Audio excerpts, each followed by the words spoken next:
வணக்கம். எல்லாரும் எப்படி இருக்கீங்க?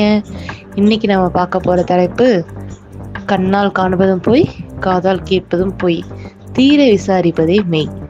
ஆமாங்க, இதுதான் நம்ம பார்க்க போற தலைப்பு. கொஞ்சம் பழைய தலைப்பு தான். ஆனா இதை உங்களுக்கு புரியுற மாதிரி நான் சொல்றேன். சரியா? வாங்க கதைக்குள்ள போலாம். இந்த தலைப்புக்கு நான் உதாரணம் ஒரு கதை சொல்றேன். நம்ம எல்லாருக்கும் தெரிஞ்ச கதை தான்.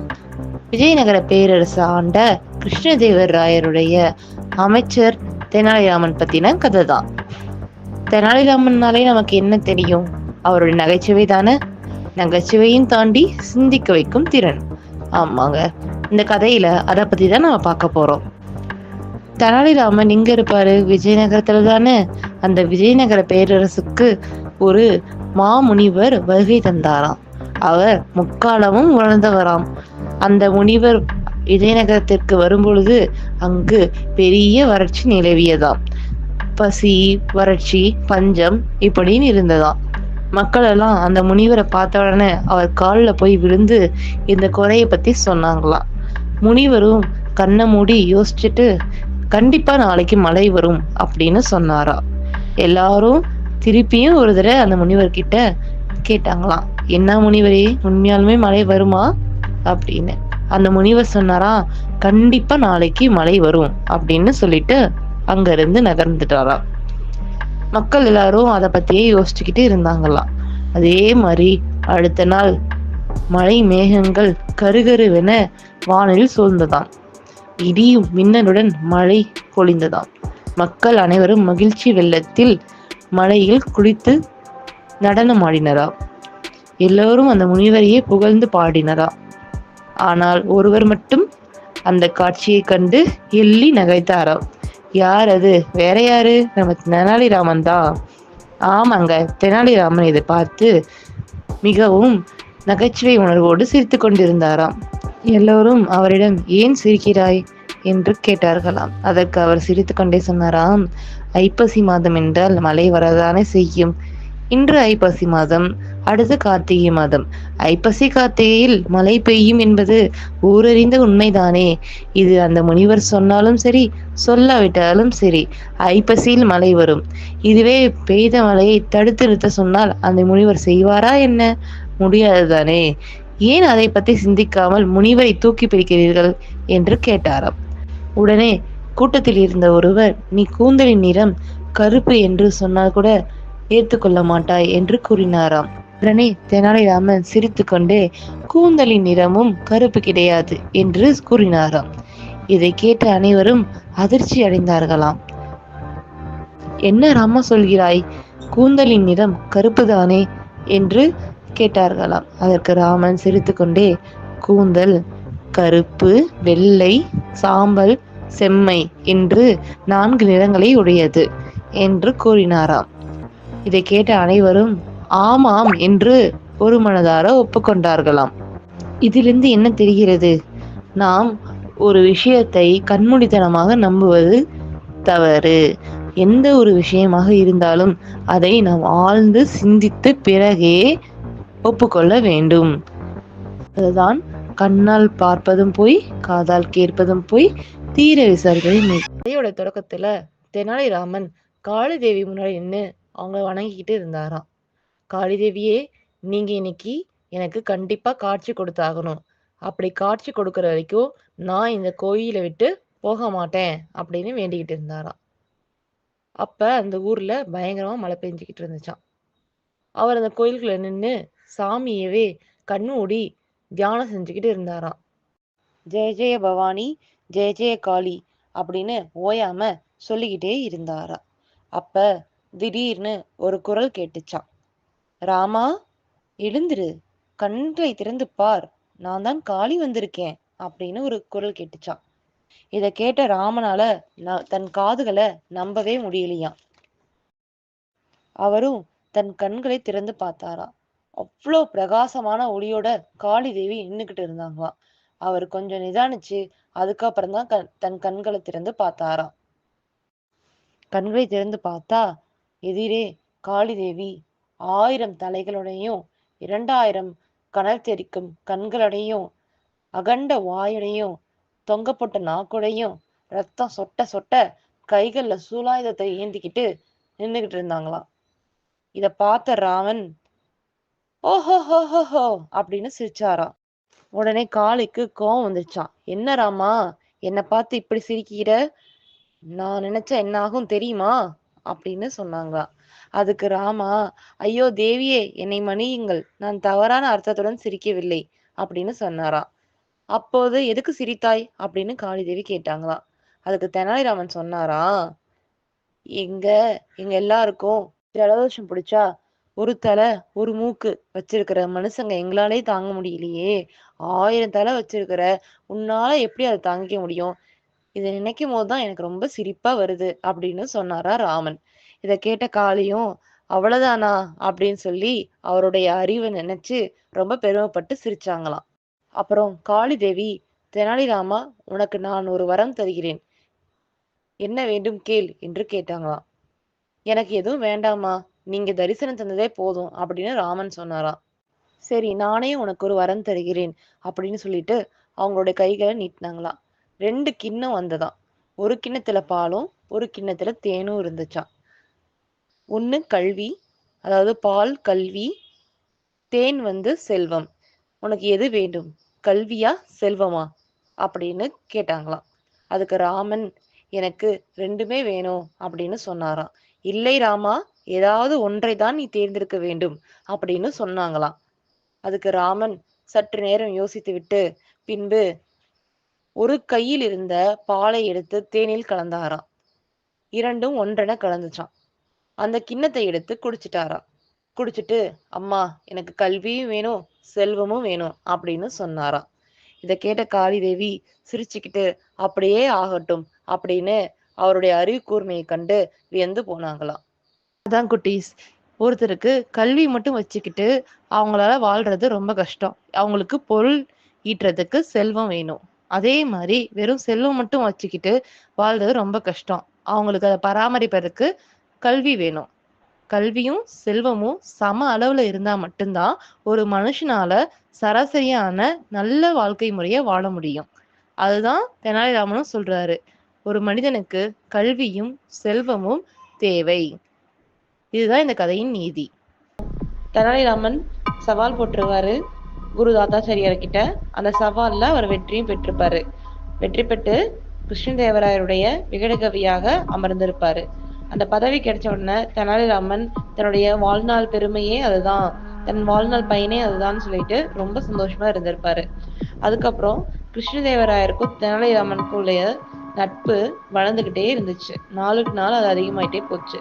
கிருஷ்ணதேவராயரும் தான் ஒரு மன்னன், கடவுளுக்கு நிகரானவன் அப்படின்றதெல்லாம் மறந்து தெனாலிராமனை தன்னுடைய நண்பனாவே நினைச்சாரு.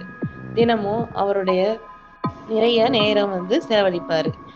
தெனாலிராமன் மன்னருக்கு நிறைய அறிவுரைகள் கூறுவாரு. ஆனா அவர் எதையுமே மேற்பட கூறாம மன்னருக்கு விளங்குவது போல கொஞ்சம் அகட விகடமா சொல்லுவாரு. அதாவது நகைச்சுவை பண்போட சொல்லுவாரு. அதை பத்தி நினைக்கும் போதே மன்னருக்கு ரொம்ப பெருமையா இருக்கும். நமக்கு இப்படி ஒரு அமைச்சர் கிடைச்சிருக்காரு, தன்னை எதிர்த்தும் பேசாமல், தன்னை அவமதிக்கவும் செய்யாமல், ஆனால் தன் தவறுகளை நன்று உணர்த்தக்கூடிய ஒரு நல்ல அமைச்சர் அப்படின்னு தெனாலிராமன் மேல ஒரு நல்ல அபிப்பிராயம் வச்சிருந்தாரு. இது இப்படியே போயிட்டு இருந்துச்சு. அப்புறம் மக்கள்லாம் எப்பயுமே மன்னர் எந்த மனநிலைமையில இருக்காருன்னு பார்ப்பாங்க. அவர் சாப்பிட்டாரா, கோபமா இருக்காரா, சிரிச்சிட்டு இருக்காரா, இல்ல குழப்பமா இருக்காரா அப்படின்னு அவருடைய மனநிலைமைய ஆராய்ஞ்சுதான் அவர்கிட்ட பேசுவாங்க எதையுமே. ஆனா தெனாலிராமன் வந்ததுக்கு அப்புறம் மன்னனுடைய முகம் எப்போதும் மலர்ந்தே இருந்துச்சு.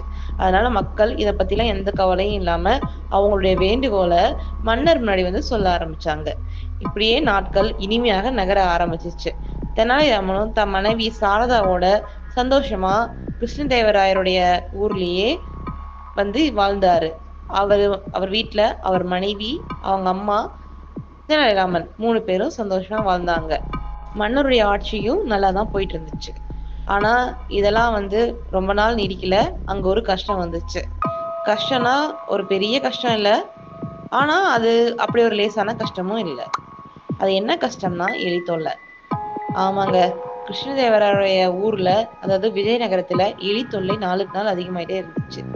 எலி வந்து பாத்தீங்கன்னா மக்கள் நடமாட்டம் இருக்கும் போதே இங்கேயும் அங்கேயும் ஓடுறதும், மக்கள் படுத்து தூங்கும் போது அவங்க மேல ஏறி குதிக்கிறதும், அவங்களுடைய கால்கள் வெளியே தெரிஞ்சா அதை கடிக்கிறதும், இப்படியே நிறைய அட்டகாசம் பண்ணுச்சுங்களாம். அது மட்டும் இல்ல, வீட்டுல இருக்கிற தானியங்கள், வீட்டுல இருக்கிற சாப்பாடு, தின்பண்டங்கள் எல்லாத்தையுமே கொறிக்க ஆரம்பிச்சிருச்சாம். ஒரு வியாபாரி அவருடைய கடைய பூட்டிட்டு போனாராம். அவர் பூட்டும் போது 3 நெல் மூட்டை இருந்துச்சாம். அடுத்த நாள் காலையில வந்து பார்த்தா அந்த முழுசா இருந்த நெல் மூட்டையெல்லாம் குறைஞ்சி ஒரு கால் நெல் மூட்டை தான் இருந்துச்சாம்.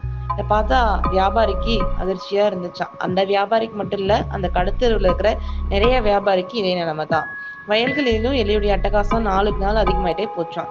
வயல்வெளியெல்லாம் பார்த்தீங்க அப்படின்னா அந்த நெல்லு நல்லா வந்து தளிர் விட்டு அந்த அறுவடைக்கு தயாராகிற நேரத்துல இந்த நெல்லு சொந்தமானவங்க, அதாவது வயலுக்கு சொந்தமானவங்க அதை பார்த்துட்டு கண்டிப்பா இந்த ஒரு 300-400 மூட்டையாவது தேரும் அப்படின்னு மனசுல சந்தோஷப்பட்டாங்களாம். ஆனா இங்க இந்த எலி எப்படி விட்டுச்சு அவங்கள? யாரை விட்டுச்சு இந்த எலி? அந்த நெல்லை எல்லாம் கடிச்சு நாசம் பண்ணி அந்த 600 மூட்டை வர வேண்டிய நெல்ல 200 மூட்டை கூட வர முடியாம தடுத்து நிறுத்திருச்சான். இதெல்லாம் பார்த்த மக்களுக்கு ரொம்பவும் கோவம் வந்துச்சான். அது மட்டும் இல்லாம ஒரு எலி 2 எலிலாம் அடிச்சு கொண்டுடலாம், ஆனா இத்தனை எலி படையெடுத்து வரும்போது மக்கள் எப்படி சமாளிப்பாங்க பாவம், இதை எப்படி சமாளிக்கிறதுன்ற மனநிலைமையில மக்களுக்கு பைத்தியமே பிடிக்க ஆரம்பிச்சிருச்சான். ஒரு கட்டத்துல இந்த எலியோட தொல்லை தாங்க முடியாம மக்கள் எல்லாம் கத்திக்கிட்டு அரண்மனை நோக்கி போக ஆரம்பிச்சிட்டாங்களாம் மன்னர்கிட்ட. ஐயோ மன்னா, எலி எலி எலி அப்படின்னு கத்திக்கிட்டே போனாங்களாம். கிருஷ்ணதேவராயருக்கோ புலின்னு கேட்டுச்சான். என்னது புலியா? அமைச்சரே, நம்ம ராஜ்யத்துல புலியா இருக்கக்கூடாது, வாங்க உடனே போய் வேட்டைக்கு போலாம் அப்படின்னு கூப்பிட்டாராம்.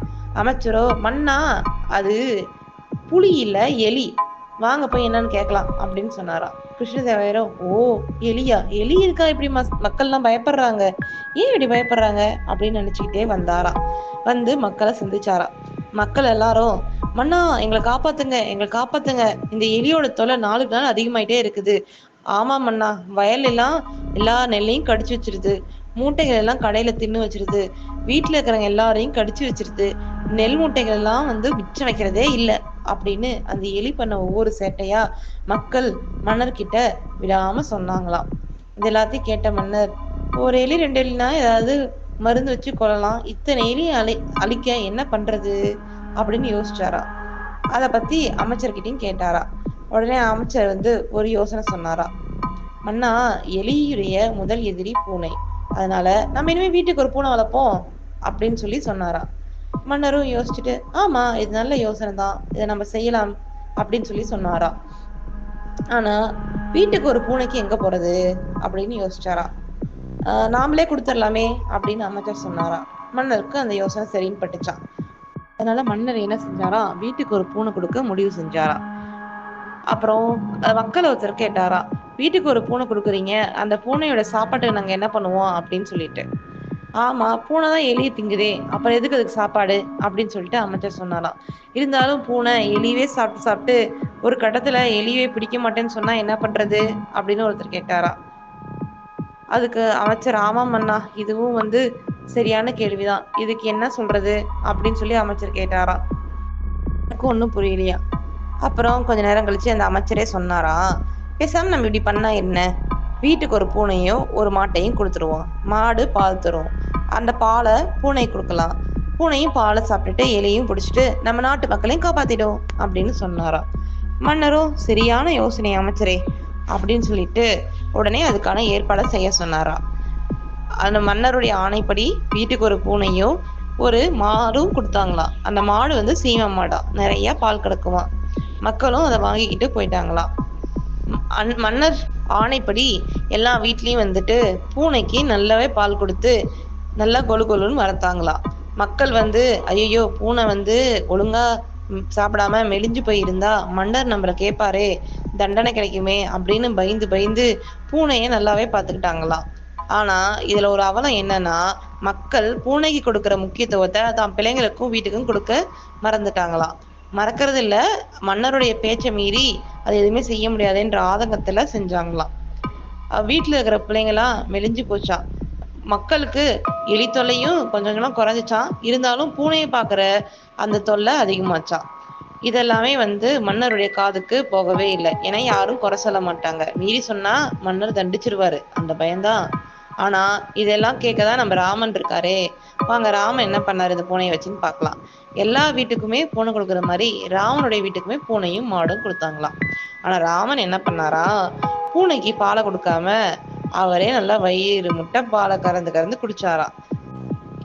அவர் மட்டும் குடிக்காம அவங்க மனைவி அம்மா 2 பேரும் சேர்ந்தே குடிச்சாங்களாம். அந்த பால் நல்ல காய்ச்சி அதுல பனங்கற்கண்டு, ஏலக்காய், குங்குமப்பூன்னு போட்டு விதவிதமா வகை வகையா அதுல பதார்த்தங்கள் பண்ணி சாப்பிட்டாங்களாம். அது மட்டும் இல்லாம பால் மிச்சமா இருந்துச்சுன்னா அதுல இருந்து தயிர், மோர், வெண்ணெய், நெய்யின்னு இப்படி என்னென்ன செய்ய முடியுமோ எல்லாமே அந்த பால்ல இருந்து செஞ்சு நல்லா சாப்பிட்டு மனசார சாப்பிட்டு திருப்தியா இருந்தாங்களாம். அவங்க உடல் நலமும் நல்லா இருந்துச்சாம். ஆனா ராமன் ஒரு சொட்டு பாலை கூட அந்த பூனைக்கு கொடுக்கவே இல்லையா. மீறி அந்த பூனை பாலை குடிக்க வந்தா அது தடியாலேயே அடிச்சாராம். இப்படிதான் ராமன் அந்த பூனையை வச்சிருந்தாராம். இந்த ஊர்ல இருக்கிற பூனையெல்லாம் நல்லா பாலும் எலியும் சாப்பிட்டு சாப்பிட்டு சாப்பிட்டு குழு குழுன்னு கொழுத்து போய் யானை மாதிரியே இருந்துச்சான். ஒரு நாள் மன்னருக்கு தன்னுடைய ஆணைய மக்கள்லாம் ஒழுங்கா பின்பற்றுறாங்களா அப்படின்னு தெரிஞ்சுக்கணும்னு ஆர்வம் இருந்துச்சான். அதனால எல்லா மக்களையும் அவங்க பூனைய அரண்மனைக்கு கூட்டிட்டு வர சொல்லி ஒரு ஆணை போட்டாங்களாம். மக்களும் தன்னுடைய வீட்டுல இருக்கிற பூனையை எடுத்துக்கிட்டு அரண்மனைக்கு வந்தாங்களாம். வந்து எல்லா பூனையுமே வரிசையா நிக்க வச்சாங்களாம். ஒவ்வொரு பூனையா மக்கள் நிறுத்துறத பார்த்துட்டு விஜயநகர பேரரசுக்கு ரொம்ப பெருமையா இருந்துச்சாம். நம்ம மக்கள் நம்மளுடைய ஆணைய நல்லா பின்பற்றிருக்காங்க. ஒவ்வொரு பூனையும் பாரு நல்லா கொலு கொலு கொலுன்னு இருக்குது, யானை மாதிரி. இதை கொண்டு போய் போர்ல நிறுத்தினோம்னா இது என்ன யானைப்படை இவ்வளவு வச்சிருக்காங்கன்னு சொல்லிட்டு நம்ம எதிரியே புறம காட்டிட்டு ஓடிடுவாரு அப்படின்னு நினைச்சு ரொம்ப சந்தோஷப்பட்டாராம். மக்கள் நினைச்சு அவருக்கு ரொம்ப பெருமையா இருந்துச்சாம்.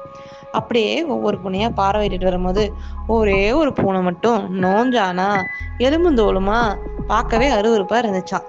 இது யாருடைய பூனை அப்படின்னு மன்னர் உடனே கத்தினாராம் கோபத்துல. மக்கள் எல்லாரும் என்னுடைய பூனை இல்ல அரசே, என்னுடைய பூனை இல்ல அப்படின்னு சொல்லிட்டு பயந்து போய் நின்னாங்களாம்.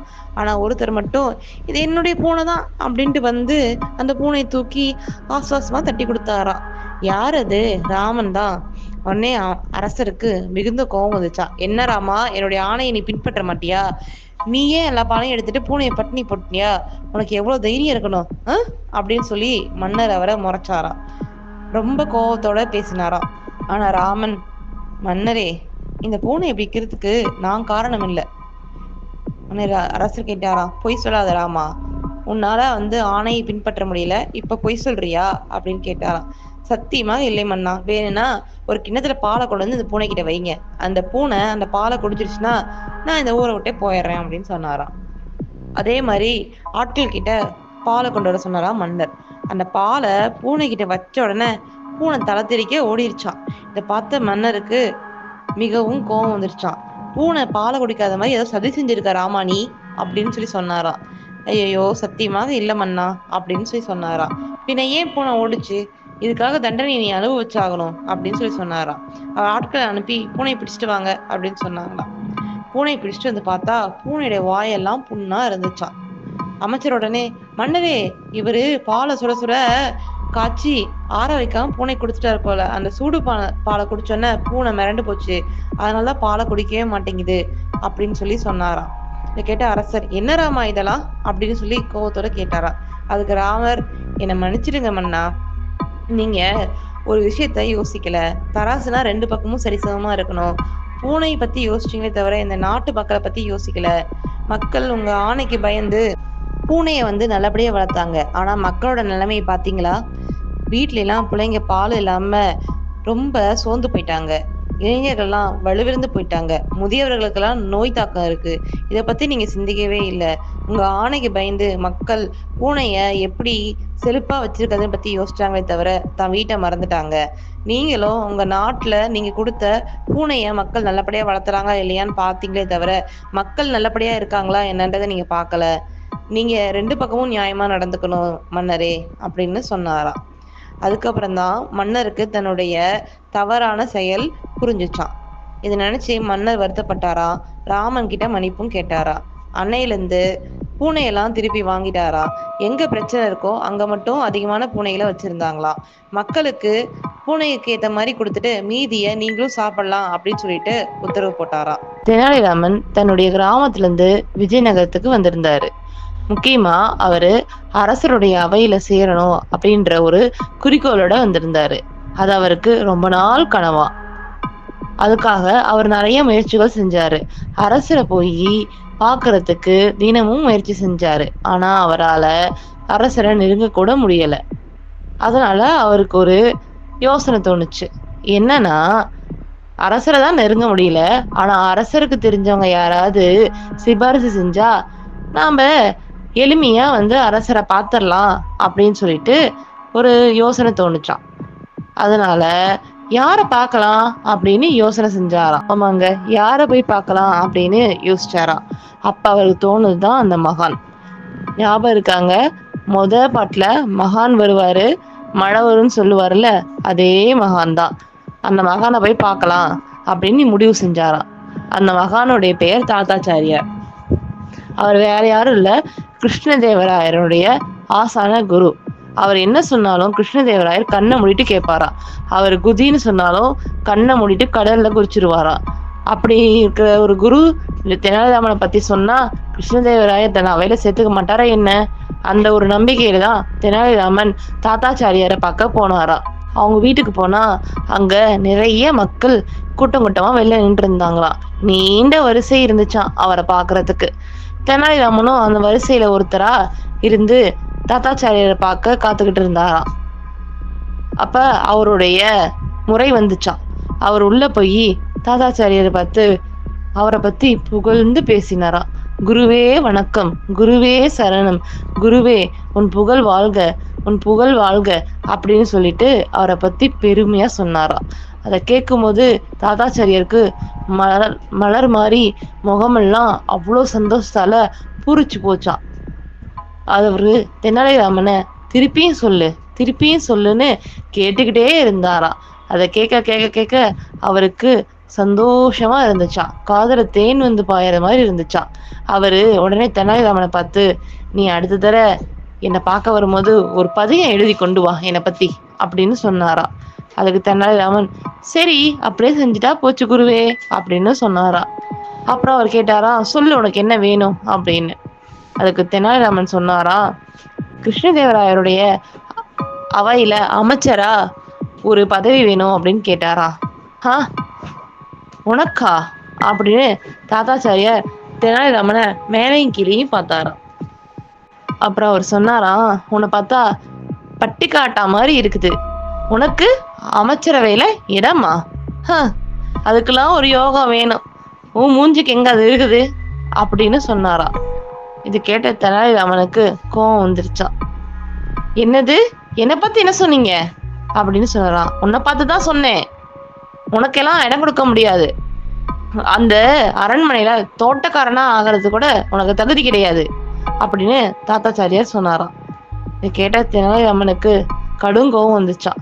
அப்ப அவர் சவால் விட்டாராம், பாருங்க தாத்தாச்சாரியாரே, நான் உங்களோட உதவி இல்லாம, யாருடைய உதவியும் இல்லாம அவருடைய அமைச்சரவையில இடம் பிடிச்சு காட்டுறேன் அப்படின்னு சொன்னாராம்.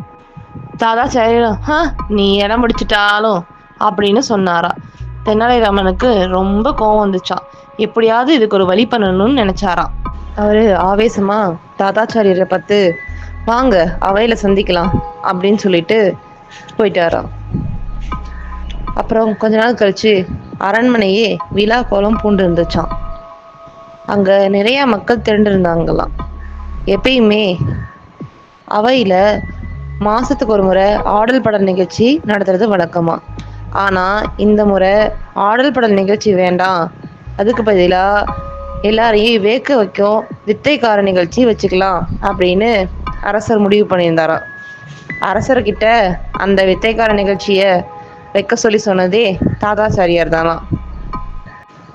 மக்கள்லாம் கூட்டமா நின்றுட்டு இருக்கும் போது ராமன் 4வது வரிசையில நின்றுட்டு இருந்தாராம். அப்ப கூட்டத்துல ஒரு குரல் கேட்டுச்சான், குருக்கள் வராறு வழிவிடுங்கோ, குருக்கள் வராறு வழிவிடுங்கோன்னு ஒரு 4 பேர் கத்துற குரல். அந்த குரு வேற யாரும் இல்ல, தாத்தாச்சாரியார் தான். அவரை ஒரு 4 பேரு பல்லாக்குல தூக்கிக்கிட்டு அரண்மனைக்குள்ள வந்தாங்களாம்.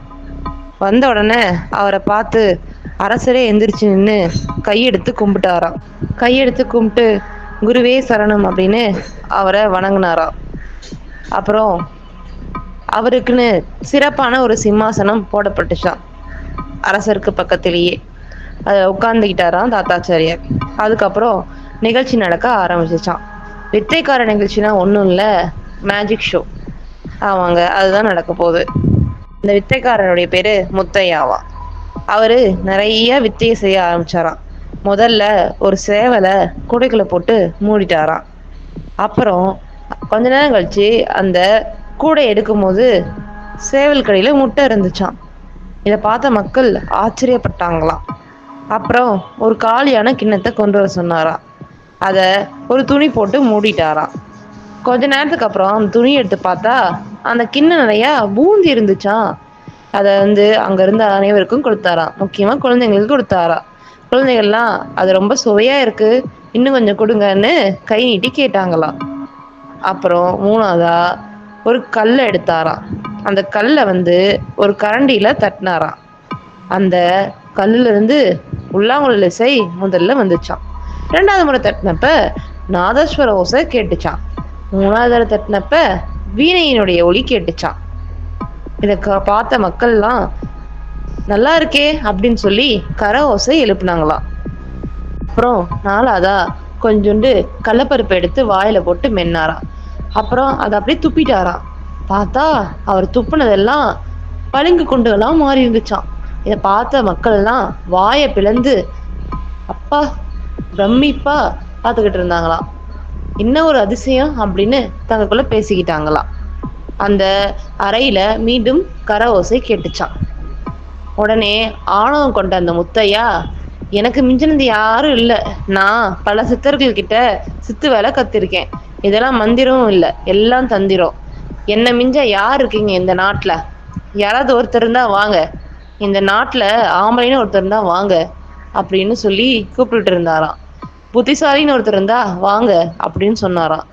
கிருஷ்ணதேவராயரோ யாராவது வரமாட்டாங்களா, நம்ம நாட்டுடைய மானத்தை காப்பாற்ற மாட்டாங்களா அப்படின்னு அவரோட கூட்டத்தையே பார்த்துக்கிட்டு இருந்தாராம்.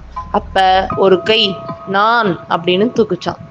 அது வேற யாரும் இல்ல, தெனாலிராமன் தான்.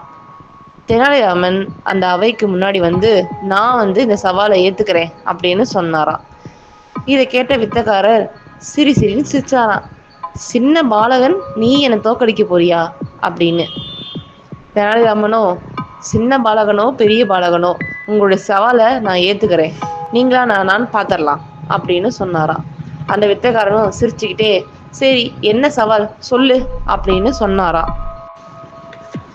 தெனாலிராமனும் தன்னுடைய சவாலை சொன்னாராம். நான் கண்ணை மூடிக்கிட்டே செய்யற ஒரு வித்தைய நீங்க கண்ணை திறந்துக்கிட்டு செய்யணும், உங்களால அதை செய்ய முடிஞ்சா நான் ஒத்துக்கிறேன், நீங்க தான் உலகத்திலேயே மிகப்பெரிய வித்தைக்காரர் அப்படின்னு சொல்லிட்டு சொன்னாராம். வித்தைக்காரரோ அவ்வளவுதானா, இதை கூட என்னால செய்ய முடியாதா, நீ சொல்ற சவாலை ஒரு சின்ன பச்சில குழந்தை கூட செய்யுமே அப்படின்னு சொன்னாராம். அப்போ சவாலை ஒத்துக்கிறீங்களா அப்படின்னு தெனாலிராமன் கேட்டாராம். நான் ஒத்துக்கிறேன் அப்படின்னு வித்தக்காரரும் சொன்னாராம். தெனாலிராமன் ஒரு வேலையாளை கூப்பிட்டு கொஞ்சோண்டு மண் எடுத்துட்டு வர சொன்னாராம். அந்த மண்ணை எடுத்துட்டு அந்த வேலைக்காரர் தெனாலிராமன்ட்ட கொடுத்தாராம். தெனாலிராமன் தரையில உட்காந்து அந்த மணலை 2 கூறுகளாம் பிரிச்சாராம். ஒரு கூரை கையில் எடுத்து ஒரு கண்ணை மூடிக்கிட்டே தன் கண்ணு மேல மண்ணை போட்டுக்கிட்டாராம். இப்ப தன்னுடைய இன்னொரு கண்ணை மூடிக்கிட்டு இன்னொரு கூரை எடுத்து கண்ணு மேல போட்டுக்கிட்டாராம். இப்படி அவர் செஞ்சு காட்டி முடிச்சுட்டு எந்திரிச்சு நின்று வித்தைக்காரரை பார்த்து இதே வித்தைய நீங்க கண்ணை திறந்துக்கிட்டு செய்யணும், உங்களால செய்ய முடியுமா அப்படின்னு கேட்டாராம். வித்தைக்காரனோ ஐயோ இவ்வளவு மண்ணை எப்படி கண்ணுக்குள்ள போட முடியும், அதெல்லாம் முடியாது அப்படின்னு சொன்னாராம். அப்ப நீங்க தானே சவாலை ஒத்துக்கிட்டீங்க, சவாலை ஒத்துக்கிட்டா செஞ்சுதானே ஆகணும் அப்படின்னு தெனாலிராமன் சொன்னாராம். அந்த வித்தைக்காரனும் தன்னுடைய ஆகாரம் ஒழிஞ்சதை உணர்ந்தாராம். தெனாலிராமா என்னை மன்னிச்சிரு, நீதான் சிறந்தவன், நீதான் சிறந்த வித்தைக்காரன் அப்படின்னு அவர்கிட்ட தலை வணங்கினாராம் அந்த வித்தைக்காரன். அரசர் தெனாலிராமனையே நிலை கொத்தி பார்த்துக்கிட்டு இருந்தாராம். உனக்கு என்ன வேணும் தெனாலிராமா, கேள் நான் தரேன் அப்படின்னு சொன்னாராம். தெனாலிராமனோ சிரம் தாழ்த்து அரசரே நான் உங்களுடைய அமைச்சரவையில் விகடகவியாக வேண்டும் என்று விரும்புகிறேன். இது என்னுடைய நீண்ட நாள் ஆசை. தங்கள் அருள் புரிந்து என்னை விகடகவியாக ஏற்றுக்கொள்ள வேண்டும் அப்படின்னு கேட்டாராம். உடனே அரசரும், உன்னை விட திறமசாலி இந்த பதவிக்கு யார் இருப்பார்? நீயே இன்று முதல் என் அரசவையில் விகடகவியாக இரு அப்படின்னு சொல்லிட்டு சொன்னாராம். இதை கேட்ட தெனாலிராமன் ரொம்ப சந்தோஷப்பட்டாராம். ஏன்னா அவருடைய நீண்ட நாள் ஆசை நிறைவேறிச்சான். இப்ப தெனாலிராமனுக்கு தாதாச்சாரியார் பக்கத்திலேயே ஒரு ஆசனம் போடப்பட்டுச்சான். இதை பார்த்த தாதாச்சாரியார் மிகவும் கோபம் கொண்டாராம். அதான் குட்டீஸ், கதை முடிஞ்சிருச்சு. நாம தான் என்னைக்குமே பெருசுன்னு சொல்லிட்டு, நாம தான் என்னைக்குமே திறமசாலி, நம்மளாலதான் இது முடியும், வேற யாராலையும் முடியாது அப்படின்னு சொல்லிட்டு ஆணவமா இருக்கக்கூடாது. எல்லாராலையும் எல்லாமே முடியும். நம்ம கிட்ட திறமை இருந்தா அதை நம்ம நல்ல மாதிரி உபயோகப்படுத்தணும். அடுத்தவங்களுக்கு பயன்படுற மாதிரி இருக்கணும். அதை வச்சுக்கிட்டு அடுத்தவங்களை கஷ்டப்படுத்தக்கூடாது. இதுதான் இந்த கதையினுடைய நீதி. நிறைக்குடம் தழும்பாது. அதை மட்டும் என்னைக்கு மனசுல வச்சுக்கோங்க. குறைக்குடம் தான் ஆடும், நிறைக்குடம் என்னைக்குமே நிலையாதான் நிற்கும். இப்ப மன்னர் ரொம்ப வருத்தத்துல இருந்தாராம். ஏன் அப்படி வருத்தம்னு பாத்தீங்கன்னா, அவங்க அன்னையுடைய நினைவு நாள் நெருங்கிக்கிட்டே இருந்துச்சா. அதாவது திதின்னு சொல்லுவோம்ல, அதுதான். அவர் ஏன் அவ்வளவு வருத்தப்படுறாரு அப்படின்னா, அவங்க அன்னை இறக்கும் போது ஒரு சின்ன குறையோட இறந்துட்டாங்களாம். அதாவது அவங்க தாயாருக்கு உடல்நிலை ரொம்பவே நல்லா இல்லையா. அது நாளுக்கு நாள் ரொம்ப மோசமாயிட்டே இருந்துச்சாம். கிருஷ்ணதேவராயர் அவங்க அம்மாக்கு ஒரே ஒரு செல்ல பிள்ளையாம். அவங்கள ரொம்ப பிடிக்குமா அவங்க அம்மாக்கு. எவ்வளோ வேலை இருந்தாலும் அந்த வேலையெல்லாம் நிறுத்திட்டு அவங்க அம்மாவை பார்த்து கொஞ்ச நேரமாவது பேசிட்டு தான் போவாராம். அப்படி அவர் பேசலைன்னா அன்னைக்கு அந்த நாளே அவருக்கு ஓடாதான். அவ்வளோ பாசமா அவங்க அம்மா மேல. அப்படி இருக்கப்பதான் ஒரு நாள் அவங்க அம்மாவுக்கு உடல்ல ரொம்ப மோசமா இருந்துச்சாம். இறக்கும் தருவாயில இருந்திருக்கிறாங்க. அப்ப அவர் பக்கத்துல போய் உட்காந்துக்கிட்டு, அம்மா உங்களுக்கு ஒன்றும் ஆகாது, வருத்தப்படாதீங்கன்னு சொல்லி ஆறுதல் சொல்லிட்டு இருந்தாங்களாம். அப்ப அவங்க அம்மா, கிருஷ்ணதேவராயா, எனக்கு ஒரு மாம்பழம் சாப்பிடணும் போல இருக்கு, கொண்டு வந்து தரியா அப்படின்னு கேட்டாங்களாம். இதோ உடனே வரேன், நானே என் கையால் எடுத்துட்டு வரேன்னு அவர் மாம்பழம் எடுக்க ஓடினாராம். போய் அந்த மாம்பழத்தை எடுத்துட்டு திருப்பி வரத்துக்குள்ள அவங்க அம்மா இறந்துட்டாங்களாம். அந்த மாம்பழத்தை சாப்பிடாம போயிட்டாங்களேன்ற கூரை அவர் மனசை போட்டு அழுத்திக்கிட்டே இருந்துச்சான். இதுக்கு தீர்வு கொடுக்கணும் அப்படின்னு அவர் ரொம்ப நாளா யோசிச்சுட்டு இருக்காராம். அதனால அவரு ஊர்ல இருக்கிற எல்லா புரோகிதர்களையும் கூப்பிட்டு, இதுக்கு ஏதாவது பரிகாரம் இருக்கா அப்படின்னு கேட்டாராம். புரோகிதர்களை பத்தி சொல்லவே வேணாம். நல்ல புரோகிதர்களும் இருக்காங்க. அதே சமயம் மக்களை ஏமாத்தி இதுதான் சாக்குன்னு சொல்லிட்டு பணம் கறக்கிற புரோகிதரும் இருக்காங்க. சாதாரண மக்கள் கிடைச்சாவே விட மாட்டாங்க. இதுல மன்னர் கிடைச்சா விட்டுருவாங்களா என்ன? அப்படிதான் அந்த புரோகிதர்கள் மன்னரை ஏமாத்த நினைச்சாங்களாம். ஒரு குறுக்கு புத்தியோட அவங்க என்ன சொன்னாங்களாம், ஆமா மன்னா, கடைசி ஆசை நிறைவேறாம செத்து போயிட்டா அந்த ஆத்மா மேலோகத்துல சாந்தி அடையாம சுத்திட்டு இருக்கும். அப்படிதான் உங்க அம்மாவோட ஆத்மாவும் மாம்பழம் மாம்பழம் மாம்பழம் வேணும்னு சுத்திக்கிட்டு இருக்கு அப்படின்னு சொன்னாங்களாம். இதெல்லாம் கேட்ட கிருஷ்ணதேவராயர் ரொம்ப மனசு வருத்தப்பட்டு, என்னதான் பண்ணலாம், இதுக்கு என்ன பரிகாரம் சொல்லுங்க அப்படின்னு கேட்டாரா.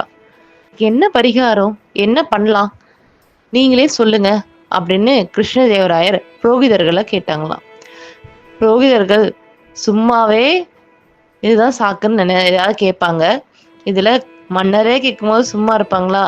அதுக்கு சொன்னாங்களாம், உங்க அம்மா மாம்பழத்தை நினைச்சுக்கிட்டே இறந்துட்டாங்க. அதனுடைய நினைவா சாதாரண மாம்பழம்ல தங்க மாம்பழத்தை செஞ்சு ஒன்றும் இல்லை 108 செய்யணும். 108 தங்க மாம்பழத்தை 108 தங்கத்தட்டுல வச்சு ஒவ்வொரு புரோகிதர்களுக்கா நீங்க கொடுக்கணும் அப்படின்னு சொல்லி சொன்னாங்களாம். அதாவது ஒவ்வொரு புரோகிதர்களுக்கும் ஒரு தங்கத்தட்டு, அதுல தங்க மாம்பழம் வச்சு இதே மாதிரி 108 புரோகிதர்களுக்கு கொடுக்கணுமா அப்படின்னு சொன்னாங்களாம் கிருஷ்ணதேவராயர் கிட்ட. அது கிருஷ்ணதேவராயர் அவ்வளவுதானே, செஞ்சுட்டா போச்சு அப்படின்னு சொல்லிட்டு அதே மாதிரி செஞ்சாராம். அவங்க அம்மாவோட நினைவு நாளும் வந்துச்சான். ஏதேதோ மந்திரங்களை சுத்தி உட்காந்து ஒரு யாகம் வளர்த்தி புரோகிதர்கள் சொன்னாங்களாம். சொல்லிட்டு கடைசியா மன்னர் சொன்ன மாதிரி அந்த தங்க மாம்பழம் தங்கத்தட்டுல வைக்கப்பட்டு அவர்களுக்கு பரிசாக அளிக்கப்பட்டுச்சான். இப்படியே 108 பேருக்கும் கொடுத்தாங்களாம். இதெல்லாம் ராமன் ஓரமா நின்னு பார்த்துக்கிட்டு இருந்தாராம். இதெல்லாம் முடிஞ்சு அவங்க தன்னுடைய தட்சிணைய வாங்கிட்டு போறப்ப, ராமன் போய் சொன்னாராம், "எங்க அம்மாவோட நினைவு நாளும் வருது. இதெல்லாம் பார்க்கும்போது தான் எனக்கும் உங்களுக்கு ஏதாவது செய்யணும் போல இருக்கு. அவங்க ஆத்மா சாந்தி அடைய. அதனால எனக்கு உதவி பண்ணுங்க புரோகிதர்களே" அப்படின்னு கேட்டாராம். "அதெல்லாம் என்ன? செஞ்சுட்டா போச்சு ராமா" அப்படின்னு சொன்னாங்களாம் புரோகிதர்களும். அதுக்கு ராமன் சொன்னாராம், "மன்னர் மாரி உங்களுக்கு குடுக்க முடியலனாலும், ஏதோ என்னால முடிஞ்ச அளவுக்கு தட்சிணை குடுப்பேன்" அப்படின்னு சொன்னாங்களாம். அதுக்கு புரோகிதர்கள் சொன்னாங்களாம், "மன்னனா இருந்தாலும், ஆண்டியா இருந்தாலும், இறைவனுடைய தூதர்களுக்கு எங்களுக்கு சமம்தான். யாருக்கும் பாகுபாடு இல்ல. அதனால நீ என்ன குடுத்தாலும், ஏன் மண்ணையே குடுத்தாலும் நீ பொண்ணா குடுத்தத போல நாங்க வாங்கிட்டு, சந்தோஷமா உன்ன வாழ்த்திட்டு போவோம்" அப்படின்னு சொல்லி புரோகிதர்கள் சொன்னாங்களாம். இத கேட்ட ராமன் உள்ளுக்குள்ள குபீர்னு சிரிச்சுக்கிட்டாராம். அப்புறம் அவங்க எல்லாத்தையும் அவங்க அண்ணனுடைய நினைவு நாள்னு சொல்லி வீட்டுக்கு கூப்பிட்டாராம். ராமன் புரோகிதர்கள நல்லாவே உபசரிச்சாராம். உட்கார வச்சு அவங்க அன்னைய பத்தி அவங்க அன்னையுடைய பெயர் எல்லாமே சொன்னாராம். அவங்களும் சரின்னு சொல்லிட்டு பேருக்கு ஒரு 4, 5 மந்திரத்த ஓதிட்டாங்களாம். ஓதிக்கிட்டு, "ராமா எங்களுடைய தட்சிணை குடு, நாங்க கிளம்புறோம்" அப்படின்னு சொல்லி கேட்டாங்களாம். ராமனும், "தட்சிணை தானே, இதோ எடுத்துட்டு வரேன்" அப்படின்னு சொல்லிட்டு உள்ள போனாராம். உள்ள போயிட்டு ஒரு பெரிய கம்பி எடுத்து அடுப்புல வச்சு பழுக்க காய்ச்சினாராம். பழுக்க காய்ச்சிட்டு வந்துட்டு பின்னாடி மறைச்சு வச்சு கொண்டு வந்தாராம். புரோகிதர்களும் தட்சிணை தான் கொண்டு வந்திருக்காங்க அப்படின்னு நினைச்சிட்டு கைய நீட்டினாங்களாம். அப்படியே எல்லா புரோகிதருக்கும் அதுல இருந்து சூடு வச்சாராம். எல்லா புரோகிதர்களும் வலி தாங்க முடியாம கத்து கத்துன்னு கத்துனாங்களாம். கத்திக்கிட்டே அரண்மனை நோக்கி ஓடினாங்களாம். ஓடி போய் கிருஷ்ணதேவராயர்கிட்ட ராவண பத்தி சொன்னாங்களாம். இத கேட்ட கிருஷ்ணதேவராயர் கொதிச்சு போயிட்டாராம். "ஏ ராமா, நீ என்ன பண்ணாலும் கேட்கறதுக்கு இந்த ஊர்ல யாருமே இல்லைன்னு சொல்லிட்டு இந்த ஆட்டம் ஆடிக்கிட்டு இருக்கியா?" அப்படின்னு சொல்லி கேட்டாராம். அதுக்கு ராமனும், "மன்னிச்சிருங்க அரசே, ஒரு நிமிஷம் நான் சொல்றத கேளுங்க" அப்படின்னு சொல்லி சொன்னாராம். "முடியாது, என்ன நினைச்சிட்டு இருக்க?" அப்படின்னு சொல்லிட்டு மன்னர் சொன்னாராம். "மன்னரே, குற்றவாளியா இருந்தாலும் அவனுக்கும் அவனுடைய பக்க நியாயத்தை விளக்க ஒரு நிமிடம் கொடுத்தாகணும். இது பொதுவான சட்டம். மறந்துடாதீங்க" அப்படின்னு சொல்லி சொன்னாராம். சரின்னு சொல்லிட்டு கிருஷ்ணதேவராயரும் ஒத்துக்கிட்டாராம். அப்ப ராமன் சொன்னாராம், "உங்க அம்மா மாதிரியே தான் எங்க அம்மாவும். மன்னரே, எங்க அம்மா ரொம்ப நோய்வாய்ப்பட்டிருந்தாங்க. படுத்து படுக்கையா இருந்தாங்க. அவங்களுக்கு கடைசி தருவாயில ஒரு பக்கம் கையும் காலும் இழுத்துக்குச்சு. அப்ப ஓடி போய் கம்பிய காய வச்சு பழுக்க பழுக்க எடுத்துட்டு வந்து என் இழுத்துக்கிட்ட கையிலையும் காலையும் சூடு வை. அப்பதான் அது சரியாகும்" அப்படின்னு வழியில துடிச்சுக்கிட்டே என்கிட்ட சொன்னாங்க. நானும் ஓடி போய் கம்பியை காய வச்சு எடுத்துட்டு வரதுக்குள்ள அவங்க இறந்துட்டாங்க. உங்க அம்மா எப்படி மாமரத்தை நினைச்சு ஆத்மா சாந்தி அடையாம இருக்காங்களோ, அதே மாதிரி எங்க அம்மாவும் அந்த வலிப்பு நோயுடைய ஒரு கையும் ஒரு காலும் இழுத்துக்கிட்டு இருப்பாங்க. அப்ப குணப்படுத்த முடியலன்னா என்ன, இப்ப சூடு வச்சு அவங்க ஆன்மாவை குணப்படுத்தலாம் தான் நான் இப்படி பண்ணேன் அரசே. நான் பண்ண தப்புன்னு என்னை மன்னிச்சிருங்க அப்படின்னு சொல்லி சொன்னாராம். மன்னர் ஒரு நிமிஷம் அதிர்ந்து போயிட்டாராம். ராமர் உடனே, "ஆமாமண்ணா, தங்க மாம்பழத்தை இவங்களுக்கு கொடுத்தா உங்க அம்மாவோட ஆத்மா சாந்தி அடையுன்ற போது எங்க அம்மாவுக்கு சூடு வச்சுட்டா அவங்களோட கை கால்கள்லாம் சரியாயிராதா?" அப்படின்னு சொல்லி சொன்னாராம். இத கேட்ட அமைச்சர்கள், அரசவையில கூடியிருந்த மக்கள் அனைவரும் குபீர் குபீர் குபீர்னு சிரிச்சாங்களாம். அவங்க சிரிச்ச சிரிப்பு இடிசத்தம் மாதிரி அந்த ஊரே கேட்டுச்சான். என்ன குட்டீஸ், இந்த கதை உங்களுக்கு பிடிச்சிருந்துச்சா? பாத்தீங்களா? யாரையும் ஏமாத்தி பிழைக்க கூடாது. என்னன்னாலும் நம்ம நேர்மையா இருக்கணும். கேடுவான் கேடு நினைப்பான். அதுதான் இந்த கதையுடைய நீதி. தெனாலிராமன் கதையில கடைசியா நம்ம என்ன பார்த்திருந்தோம்? தெனாலிராமன் புரோகிதர்களுக்கு சூடு வச்ச கதையை பத்தி பார்த்திருந்தோம். அதனுடைய தொடர்ச்சி தான் இது. கதைக்குள்ள போலாம். இதுக்கு முன்னாடி இந்த தெனாலிராமன் பிளேலிஸ்ட் நீங்க கேட்கணும்னா டெஸ்கிரிப்ஷன்ல இந்த பிளேலிஸ்ட் லிங்க் கொடுத்துருக்கோம். ஒவ்வொரு கதையா முதல்ல இருந்து பாருங்க. நல்லா சுவாரஸ்யமா இருக்கும். சரி, வாங்க கதைக்குள்ள போலாம். நம்ம கடைசியா பார்த்த மாதிரி அந்த புரோகிதர்கள் 108 பேருக்கும் தெனாலிராமன் பழுக்க பழுக்க கம்பியை காய வச்சு சூடு வச்சிருந்தாரு. அதனால ரொம்பவும் மனம் முடிஞ்ச புரோகிதர்கள் மன்னர் போய் சொன்னாங்க. மன்னர் கேட்டதுக்கு அடுத்தவங்க ஏமாத்தினா இப்படிதான் சூடுபட்டு போகணும்னு சொல்லிட்டு தெனாலிராமன் சொல்லியிருப்பாரு. அதுக்கப்புறம் எல்லாரும் கலைஞ்சு போயிருப்பாங்க. வீட்டுக்கு போன தெனாலிராமனுக்கு கொஞ்ச நாள்லயே காய்ச்சல் அதிகமாயிடுச்சாம். காய்ச்சலால அவருக்கு கண்ணெல்லாம் செவந்து ரொம்பவே அனல் மாரி உடம்பெல்லாம் கோச்சுச்சாம். அப்ப அங்க அவங்க மனைவி சாரதா தெனாலிராமன பார்த்துட்டு, "என்னாச்சு? என்னாச்சு பிரபு?" அப்படின்னு கேட்டாங்களாம். அதுக்கு தெனாலிராமன் சொன்னாராம், "உடம்பு சரியில்ல" அப்படின்னு. சாரதா இருக்காங்கல்ல, அவங்க எதுக்கெடுத்தாலும் அழுவாங்க. சின்னதா கால்ல முள்ளு குத்தி வச்சா ஓன்னு அழுவாங்க. அந்த மாரி சின்ன சின்ன விஷயத்துக்கெல்லாம் ஓவரா ரியாக்ட் பண்ணுவாங்க. அப்படிதான் அதுக்கும் அவங்க வித்தியாசமா அழுவ ஆரம்பிச்சுட்டாங்க. தெனாலிராமன் உடனே, "அழுவாத சாரதா, அழுகாத. எதுக்கு இப்ப அழுவுற? ஐயோ! உங்களுக்கு உடம்பு சரியில்லையே! நான் என்ன பண்ணுவேன்? என்ன பண்ணுவேன்னு" சொல்லி அழுவ ஆரம்பிச்சுட்டாங்களாம். தெனாலிராமன் அவங்கள சமாதானப்படுத்தினாராம். "மனுஷனோட உடம்பு ஒண்ணும் இரும்பால செஞ்சதில்ல. ரத்தத்தாலயும், சதையாலயும், பஞ்ச பூதங்களாலயும் செஞ்சது. ஏதோ ஒரு சூழ்நிலை சரியில்ல. காத்து மாசுபடுது, இல்ல வெயில் அதிகமா இருக்குது, இல்ல கிருமி தொற்று இந்த மாரி ஏதோ ஒரு விஷயத்தால மனுஷங்களுக்கு உடம்பு சரியாம போறது சாதாரணமான விஷயம் தானே சாரதா. இதுக்காக ஏன் அழுவுற?" அப்படின்னு சொல்லி சமாதானப்படுத்தலாம். இருந்தாலும் அந்த சாரதா அழுகைய நிறுத்தவே இல்லையாம். இருக்க இருக்க தெனாலிராமனுடைய உடல்நிலை ரொம்ப மோசமாயிட்டே இருந்துச்சாம். அவரு 4, 5 நாளா காய்ச்சல்ல படுத்துட்டாராம். அவரால எந்திரிச்சு நிக்க கூட முடியலையாம். காய்ச்சல் வந்ததுனால கண்ணெல்லாம் சுருங்கி கருவளையம் போட்டுருச்சாம். அவருக்கு எந்திரிக்கவே முடியாத அளவுக்கு நோய் தொற்று அதிகமாயிட்டே இருந்துச்சாம். சாரதாவும் ஊர்ல இருக்கிற எல்லா வைத்தியர்கள கூப்பிட்டும் வைத்தியம் பார்த்துட்டாங்களாம். ஆனா அந்த நோய் குணமான மாரி தெரியலையாம்.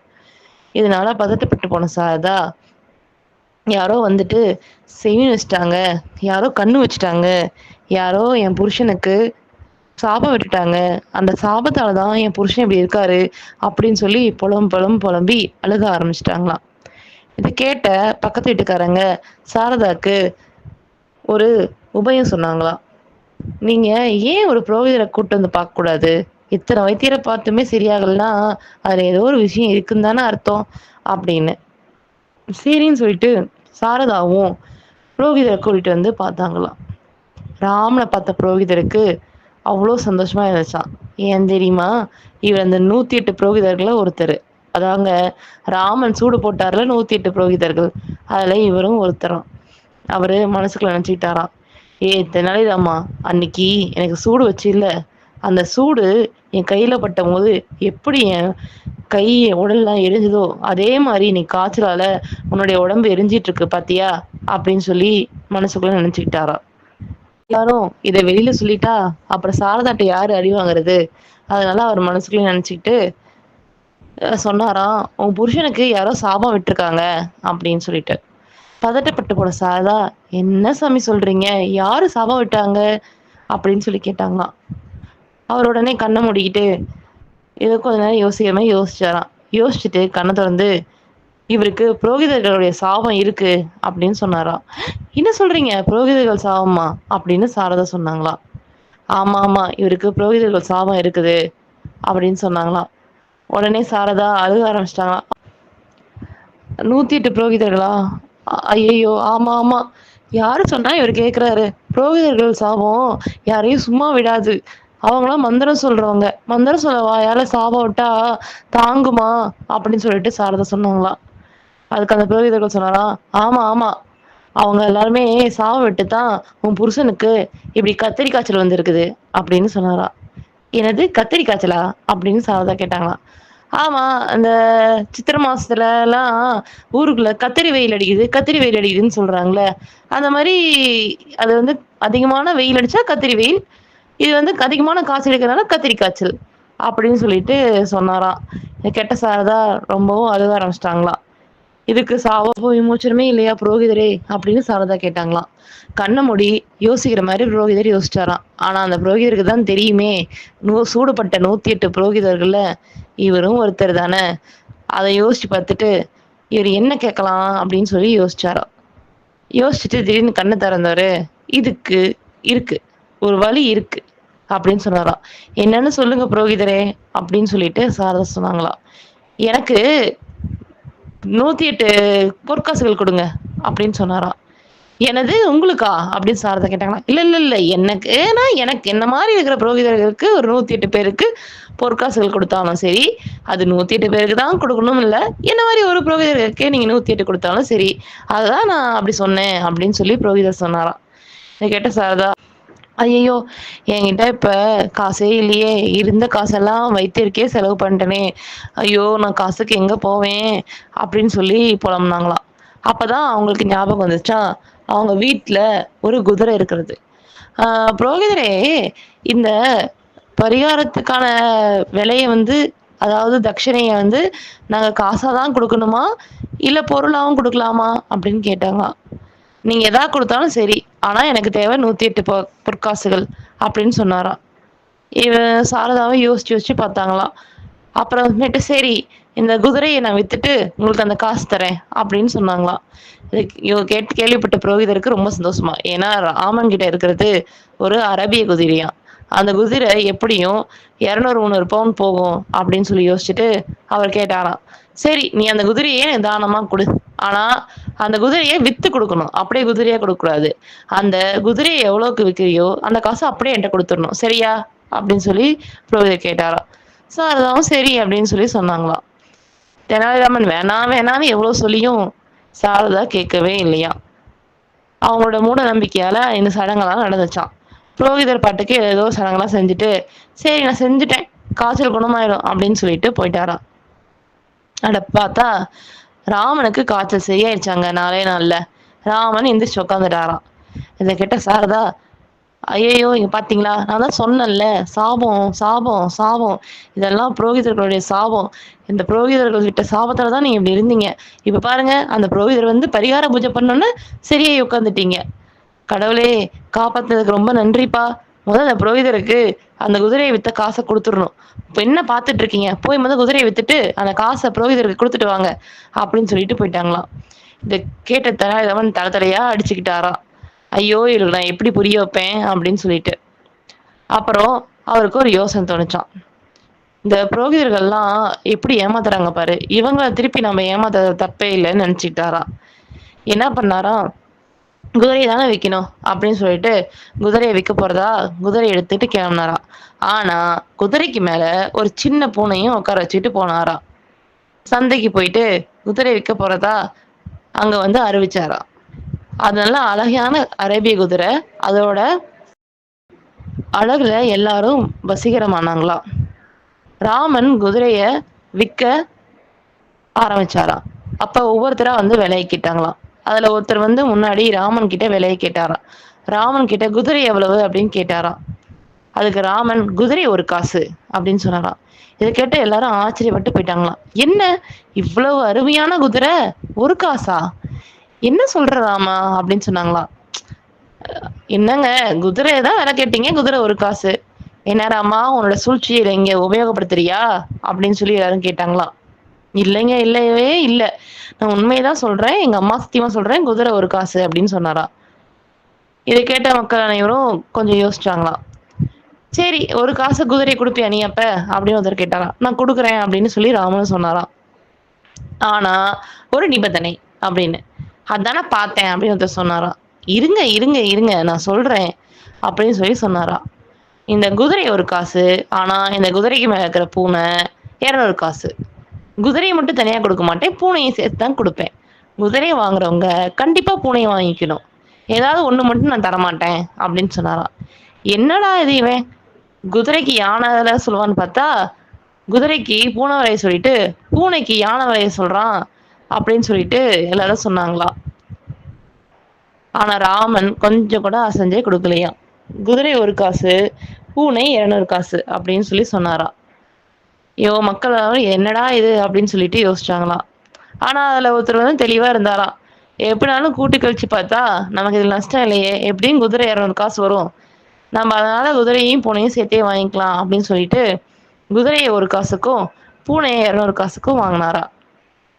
இப்ப ராமன் குதிரையை வித்துட்டு வெள்ள வருங்கையோட வரத பார்த்துட்ட புரோகிதர் ரொம்ப சந்தோஷப்பட்டு, ராமா ராமா குதிரை வித்துட்டியா அப்படின்னு கேட்டாராம். வித்துட்டேன் வித்துட்டேன் அப்படின்னாராம். அப்ப என்னோட காசை கொடு அப்படின்னாராம். உடனே ஒரே ஒரு காசை கொடுத்தாராம். என்னடாமா விளாடுறியா? நான் பூனை வித்த காசை கேட்கல, குதிரை வித்த காசை கேட்டேன் அப்படின்னு சொன்னாராம். நானும் குதிரை வித்த காசு தான் கொடுத்தேன் அப்படின்னு சொன்னாராம். என்னது குதிரை வித்த காசு ஒரு காசு கொடுக்குறேன் அப்படின்னு கேட்டாராம். ஆமா நான் பூனைய ஆமா நான் குதிரையை ஒரு காசுக்கு தான் வித்தேன் அப்படின்னு சொன்னாராம். உங்களுக்கு அவ்வளவு சந்தேகமா இருந்தா அதாங்க பாருங்க குதிரையை வாங்கினவர் குதிரையை ஓட்டிட்டு போறாரு, அவர்கிட்ட போய் கேளுங்க அப்படின்னு சொன்னாராம். உடனே புரோகிதரும் ஓடி போய் அந்த குதிரைக்காரர்கிட்ட கேட்டாங்களாம். குதிரைக்காரர் சொன்னாராம், ஆமாங்க குதிரைய ஒரு காசுக்கு தான் வாங்கினேன் அப்படின்னு சொல்லிட்டு. அதை கேட்ட புரோகிதர் தலை மேல துண்டை போட்டுக்கிட்டாராம். சிரிச்சுக்கிட்டே ராமன் பக்கத்துல வந்து, புரோகிதரே ஒன்னே ஒண்ணு நல்லா தெரிஞ்சுக்குங்க, ஏமாற்றுறவரெல்லாம் சில பழமொழிகளை ஞாபகம் வச்சுக்கணும். அது என்ன தெரியுமா? ஒருவன் எல்லாத்தையுமே ஏமாத்த முடியாது, முக்கியமா அறிவு உள்ளவனை ஏமாத்த முடியாது, விழிப்புணர்வு உள்ளவனை ஏமாத்த முடியாது, ஏமாற்றுகிறவனையும் ஒரு நாளும் ஏமாத்த முடியாது. இதை மட்டும் இன்னைக்கு ஞாபகம் வச்சுங்க புரோகிதரே அப்படின்னு சொல்லிட்டு ஏமாத்தாதே ஏமாத்தாதேன்னு பாட்டு பாடிக்கிட்டு போனாராம். புரோகிதர் தலையில துண்டை போட்டு அங்கேயே உட்காந்துக்கிட்டாராம். எல்லாருமே நம்ம வாழ்க்கையில குதிரை சவாரி செஞ்சிருப்போம். அதுவும் 90s கிட்ஸ் கண்டிப்பா பண்ணியிருப்போம். 2K கிட்ஸ் நீங்க பண்ணல அப்படின்னா நீங்க ட்ரை பண்ணி பாருங்க. கண்டிப்பா உங்களுடைய நண்பன் இல்ல அப்பா அவங்கள வந்து குனிய சொல்லி அவங்க தோல் மேல ஏறி போய் பாருங்க. அதோடைய சுகமே தனி. அது பேர் தான் குதிரை சவாரி. சரி, இந்த குதிரை சவாரிக்கும் இந்த கதைக்கும் என்ன தொடர்பு தானே கேக்குறீங்க? இருக்கு. இந்த கதையுமே குதிரை சவாரியை பத்தி தான். சரி வாங்க கதைக்குள்ள போலாம். தாத்தாச்சாரியா இருக்கார்ல குரு, அவர் ஒரு நாள் ஆத்தாங்கரையில குளிச்சிட்டு இருந்தாராம். இப்பெல்லாம் நம்ம எல்லார் வீட்லயுமே தனித்தனியா குளியலறை கழிவறை அப்படின்னு சொல்லிட்டு இருக்கு. ஆனா அந்த காலத்துல அப்படிலாம் இல்லைல்ல, எல்லாருமே ஆத்துல தான் போய் குளிக்கணும். அப்படிதான் தாதாச்சாரியாரும் போய் ஆத்துல குளிச்சிட்டு இருந்தாராம். மக்கள்லாம் வந்து ஆத்துல ஒரு புறமா குளிச்சாங்க அப்படின்னா தாதாச்சாரியார் மட்டும் இடுப்பளவு தண்ணியில ஒரு ஒதுக்குப்புறமா இருக்கிற ஆத்தங்கரையில குளிச்சிட்டு இருப்பாராம். அப்படி அவர் குளிக்கும் போது அவருடைய ஆடைகள் எல்லாத்தையுமே வந்து கரையில வச்சுட்டு உள்ள போய் குளிச்சுட்டு திருப்பி வந்து போட்டுக்கிட்டு மேல வருவாராம். அப்படி அவர் வரும்போது சூரியன் வந்திருக்குமா, அவரு சூரியன் நமஸ்காரம் பண்ணிட்டு கோயில்கிட்ட போய் சாமி கும்பிடுவாராம். இது அவருடைய வழக்கமா இருந்துச்சாம். இதே மாதிரிதான் அவர் அன்னைக்கும் குளிச்சுக்கிட்டு இருந்தாராம். ஆனா அன்னைக்கு ஏதோ அவருக்கு கெட்ட நேரம் போல நம்ம தெனாலிராமன் கண்ணில் பட்டுட்டாரு. இவரை பார்த்த தெனாலிராமன் என்ன பண்ணாராம், அந்த ஆடைகளை போய் எடுத்துக்கிட்டாராம். பாவம் தாத்தாச்சாரியார் இதெல்லாம் எதுவுமே தெரியாம அங்க ஜாலியா பாட்டு பாடி குளிச்சிட்டு இருந்தாராம். தெனாலிராமன் ஆடைகள் எடுத்துட்டு கொஞ்ச தூரம் போனதுக்கு அப்புறம் தான் இவர் திரும்பி தெனாலிராமனையே பார்த்தாராம். பார்த்துட்டு டேய் ராமா என்ன பண்ற, ஐயோ டேய் ராமா நில்லு அப்படின்னு கூப்பிட்டாராம். ராமனும் நிக்க முடியாது நிக்க முடியாது அப்படின்னு சொன்னாராம். டேய் ராமா நில்லுடா, சொன்னா கேளுடா, டேய் ராமா அப்படின்னு கூப்பிட்டாராம். முடியாது முடியாது அப்படின்னு சொன்னாராம். டேய் ராமா என் மானம் போயிருண்டா அப்படின்னு சொல்லி கேட்டாராம். முடியாது முடியாது அப்படின்னு சொன்னா. டேய் தயவு செஞ்சு என் உடைகளை கொடுத்துருடா அப்படின்னு கேட்டாராம். தெனாலிராமனும் கொடுக்க மாட்டேனே, நீ என்ன பண்ணுவ அப்படின்ற மாதிரி உடைகளை எடுத்துக்கிட்டு வேகமா போனாராம். டேய் தெனாலிராமா தயவு செஞ்சு கொடுத்துருடா, நீ என்ன சொன்னாலும் நான் செய்யறேன் அப்படின்னு தாத்தாச்சாரியார் சொன்னாராம். இதை கேட்ட தெனாலிராமன் திரும்பி வேகமா ஆத்தங்கரை நோக்கி வந்தாராம். அப்பாடா வந்துட்டான் அப்படின்னு நினைச்சாராம் தாத்தாச்சாரியார். வந்து இது உங்களோட உடைகள், நான் எப்பயுமே அடுத்தவங்க உடைமைக்கு ஆசைப்பட மாட்டேன், அப்படி இருக்கும்போது உங்களுடைய உடை வச்சுக்கிட்டு நான் என்ன பண்ண போறேன் அப்படின்னு சொல்லி கேட்டா.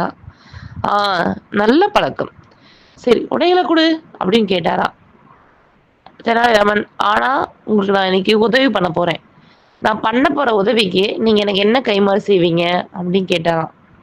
நீங்க என்ன கேட்டாலும் செய்யறேன் அப்படின்னு சொன்னாராம். இப்ப இப்படிதான் சொல்லுவீங்க, வாங்கிக்கிட்டு செய்ய முடியாதுன்னு சொல்லிட்டீங்கன்னா அப்படின்னு கேட்டாராம். நான் சொன்ன வாக்க காப்பாத்த வேண்டாம் தெனாலிராமா, கடவுள் மீது சத்தியம் அப்படின்னாராம். சரின்ட்டு இந்தா பிடிங்க அப்படின்னு தெனாலிராமன் அவருடைய உடைகளை கொடுத்துட்டாராம். அதை வாங்கின தாத்தாச்சாரியார் ஆடைகளை போட்டுக்கிட்டு மேல வந்தாராம். மேல வந்துட்டு சொல்லு உனக்கு என்ன ஆசை, அதை நிறைவேற்றனா அப்படின்னு சொன்னாராம். எனக்கு உங்க பார்த்த நாள்ல இருந்தே உங்க தோல் மேல ஏறி குதிரை சவாரி செய்யணும்னு ரொம்ப ஆசையா இருக்குது. அதுக்கு அனுமதி கொடுப்பீங்களா அப்படின்னு கேட்டாராம். முடியாதுன்னு மறுக்கவா முடியும்? சரி வா அப்படின்னு சொல்லிட்டு குமிஞ்சி ஏறி உட்கார சொன்னான். கொஞ்சம் சிரிச்சுக்கிட்டே சொல்லுங்க குருவே அப்படின்னு சொன்னாராம் தெனாலிராமன். சிரிச்சுக்கிட்டே ஏறுடா குரங்கே அப்படின்னு திட்டினாராம் தாத்தாச்சாரியார். தெனாலிராமனும் சிரிச்சுக்கிட்டே அவர் தோள் மேல ஏறி உட்காந்துக்கிட்டாராம். தெனாலிராமனை தோள் மேல ஏறி உட்கார வச்சுக்கிட்டு அவர் ஊரை நோக்கி போனாராம். அதை பார்த்து எல்லா மக்களும் சிரிச்சாங்களாம். இது என்னடி இது அப்படின்னு சொல்லிட்டு பெண்கள்லாம் வாயை மூடிட்டு சிரிச்சாங்களாம். இந்த காவலர்கள், அரண்மனை காவலாளிகள், மற்ற படையினர் எல்லாமே இவருக்கு தெரியாம ஓரமா ஒளிஞ்சு நின்னு இதை பார்த்து பார்த்து சிரிச்சாங்களாம். ஏன்னா இவருக்கு நேரா சிரிச்சா இவர் மன்னன் கிட்ட போட்டு கொடுத்துருவாரு, அப்புறம் பின்னாடி பழி வாங்குவாருன்ற பயம்தான், வேற எதுவும் இல்லை. அதனால அவங்க எல்லாம் ஒளிஞ்சு நின்று இதெல்லாம் பார்த்து பார்த்து சிரிச்சாங்களாம். சிறுவர்கள்லாம் நானும் வரேன் நானும் வரேன் நானும் வரேன்னு இவங்க பின்னாடி அலப்பறை பண்ணாங்களாம். சில சிறுவர்கள் குதிரை வேகமா போ அப்படின்னு தாத்தாச்சாரியாரை அடிக்கவும் செஞ்சாங்களாம். இதெல்லாம் பார்த்து தெனாலிராமன் வாய் பொத்தி சிரிச்சுக்கிட்டே வந்தாராம். இதெல்லாம் பத்தாதுன்னு தெனாலிராமன் வேற அப்பப்ப வேகம் வேகம் வேகம் வேகம் அப்படின்னு சொல்லிட்டு தாத்தாச்சாரியாருடைய தோல் மேல ஏறி உட்காந்துட்டு வந்துட்டு இருந்தாராம்.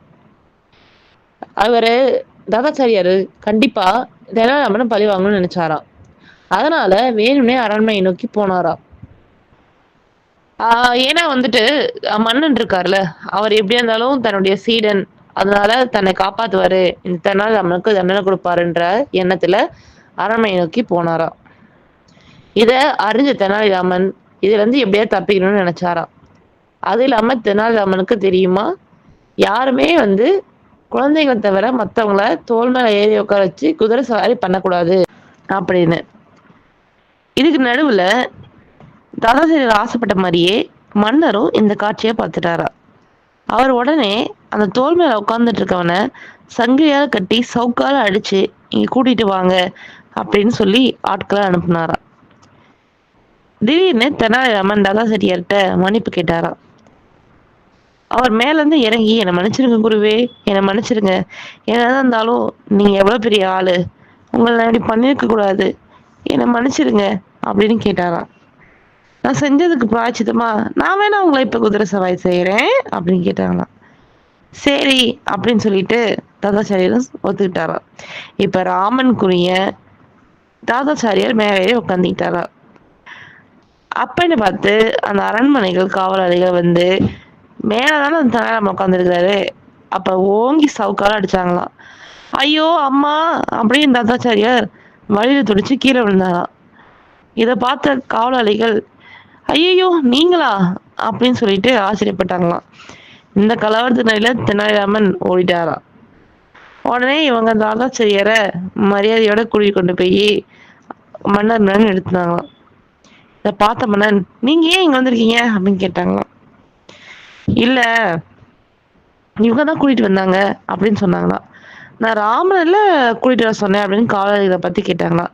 மன்னா நீங்க தானே சொன்னீங்க மேலே ஏறி உட்காந்துட்டு இருக்கவனை கூட்டுற சொல்லி, இவர் தான் மேல உட்காந்துட்டு இருந்தாரு அப்படின்னு சொன்னாங்களாம். கிருஷ்ணதேவராயருக்கு தான் கண்ணை நம்பவே முடியலையாம். மேலதானே ராமன் உட்காந்துட்டு இருந்தான், இவர் எப்படி உட்கார்ந்தாரு அப்படின்னு சொல்லிட்டு. இருந்தாலும் அவருக்கு என்ன பண்றதுன்னு தெரியலையா. அப்புறம் நடந்ததை தாத்தாச்சாரியார்ட்ட கேட்டாராம். தாத்தாச்சாரியார் நடந்ததை சொன்னாராம். சரி நீங்க போங்க, நான் ராமன் கிட்ட பேசிக்கிறேன் அப்படின்னு சொல்லிட்டாராம். தாதாச்சாரியாரும் ராமனை பத்தி ஒண்ணுக்கு ரெண்டா போட்டு கொடுத்து அங்கிருந்து கிளம்பிட்டாராம். மன்னன் ராமனை சாயந்தர வேலையில கூப்பிட்டு விசாரிச்சாராம். ஏன் ராமா இப்படி பண்ற, அவர் பாவம் வயசானவர், அவரை போய் இப்படி பண்றியே அப்படின்னு சொல்லிட்டு. அதுக்கு ராமன் சொன்னாரா, அவர் வயசானவர் தான், ஆனா வயசுக்கு ஏற்ற முதிர்ச்சி அவர்கிட்ட இல்ல. அவரு பொதுமக்களை ரொம்பவே மட்டமா நடத்துறது, கேவலமா நடத்துறது, அவங்களுக்கு இவருக்கு தான் எல்லாம் தெரியும், தன்னை விட ஒரு அறிவாளி யாரும் இல்லைன்னு சொல்லிட்டு பல விஷயங்கள்ல மேதாவியா நடந்துக்கிறன்ற பேர்ல ரொம்பவும் துன்புறுத்துறது, இதெல்லாம் எனக்கு பிடிக்கல.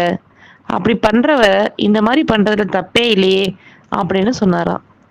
இதை கேட்ட மன்னரும் அதை ஆமோதிச்சு சரின்னு சொன்னாராம்.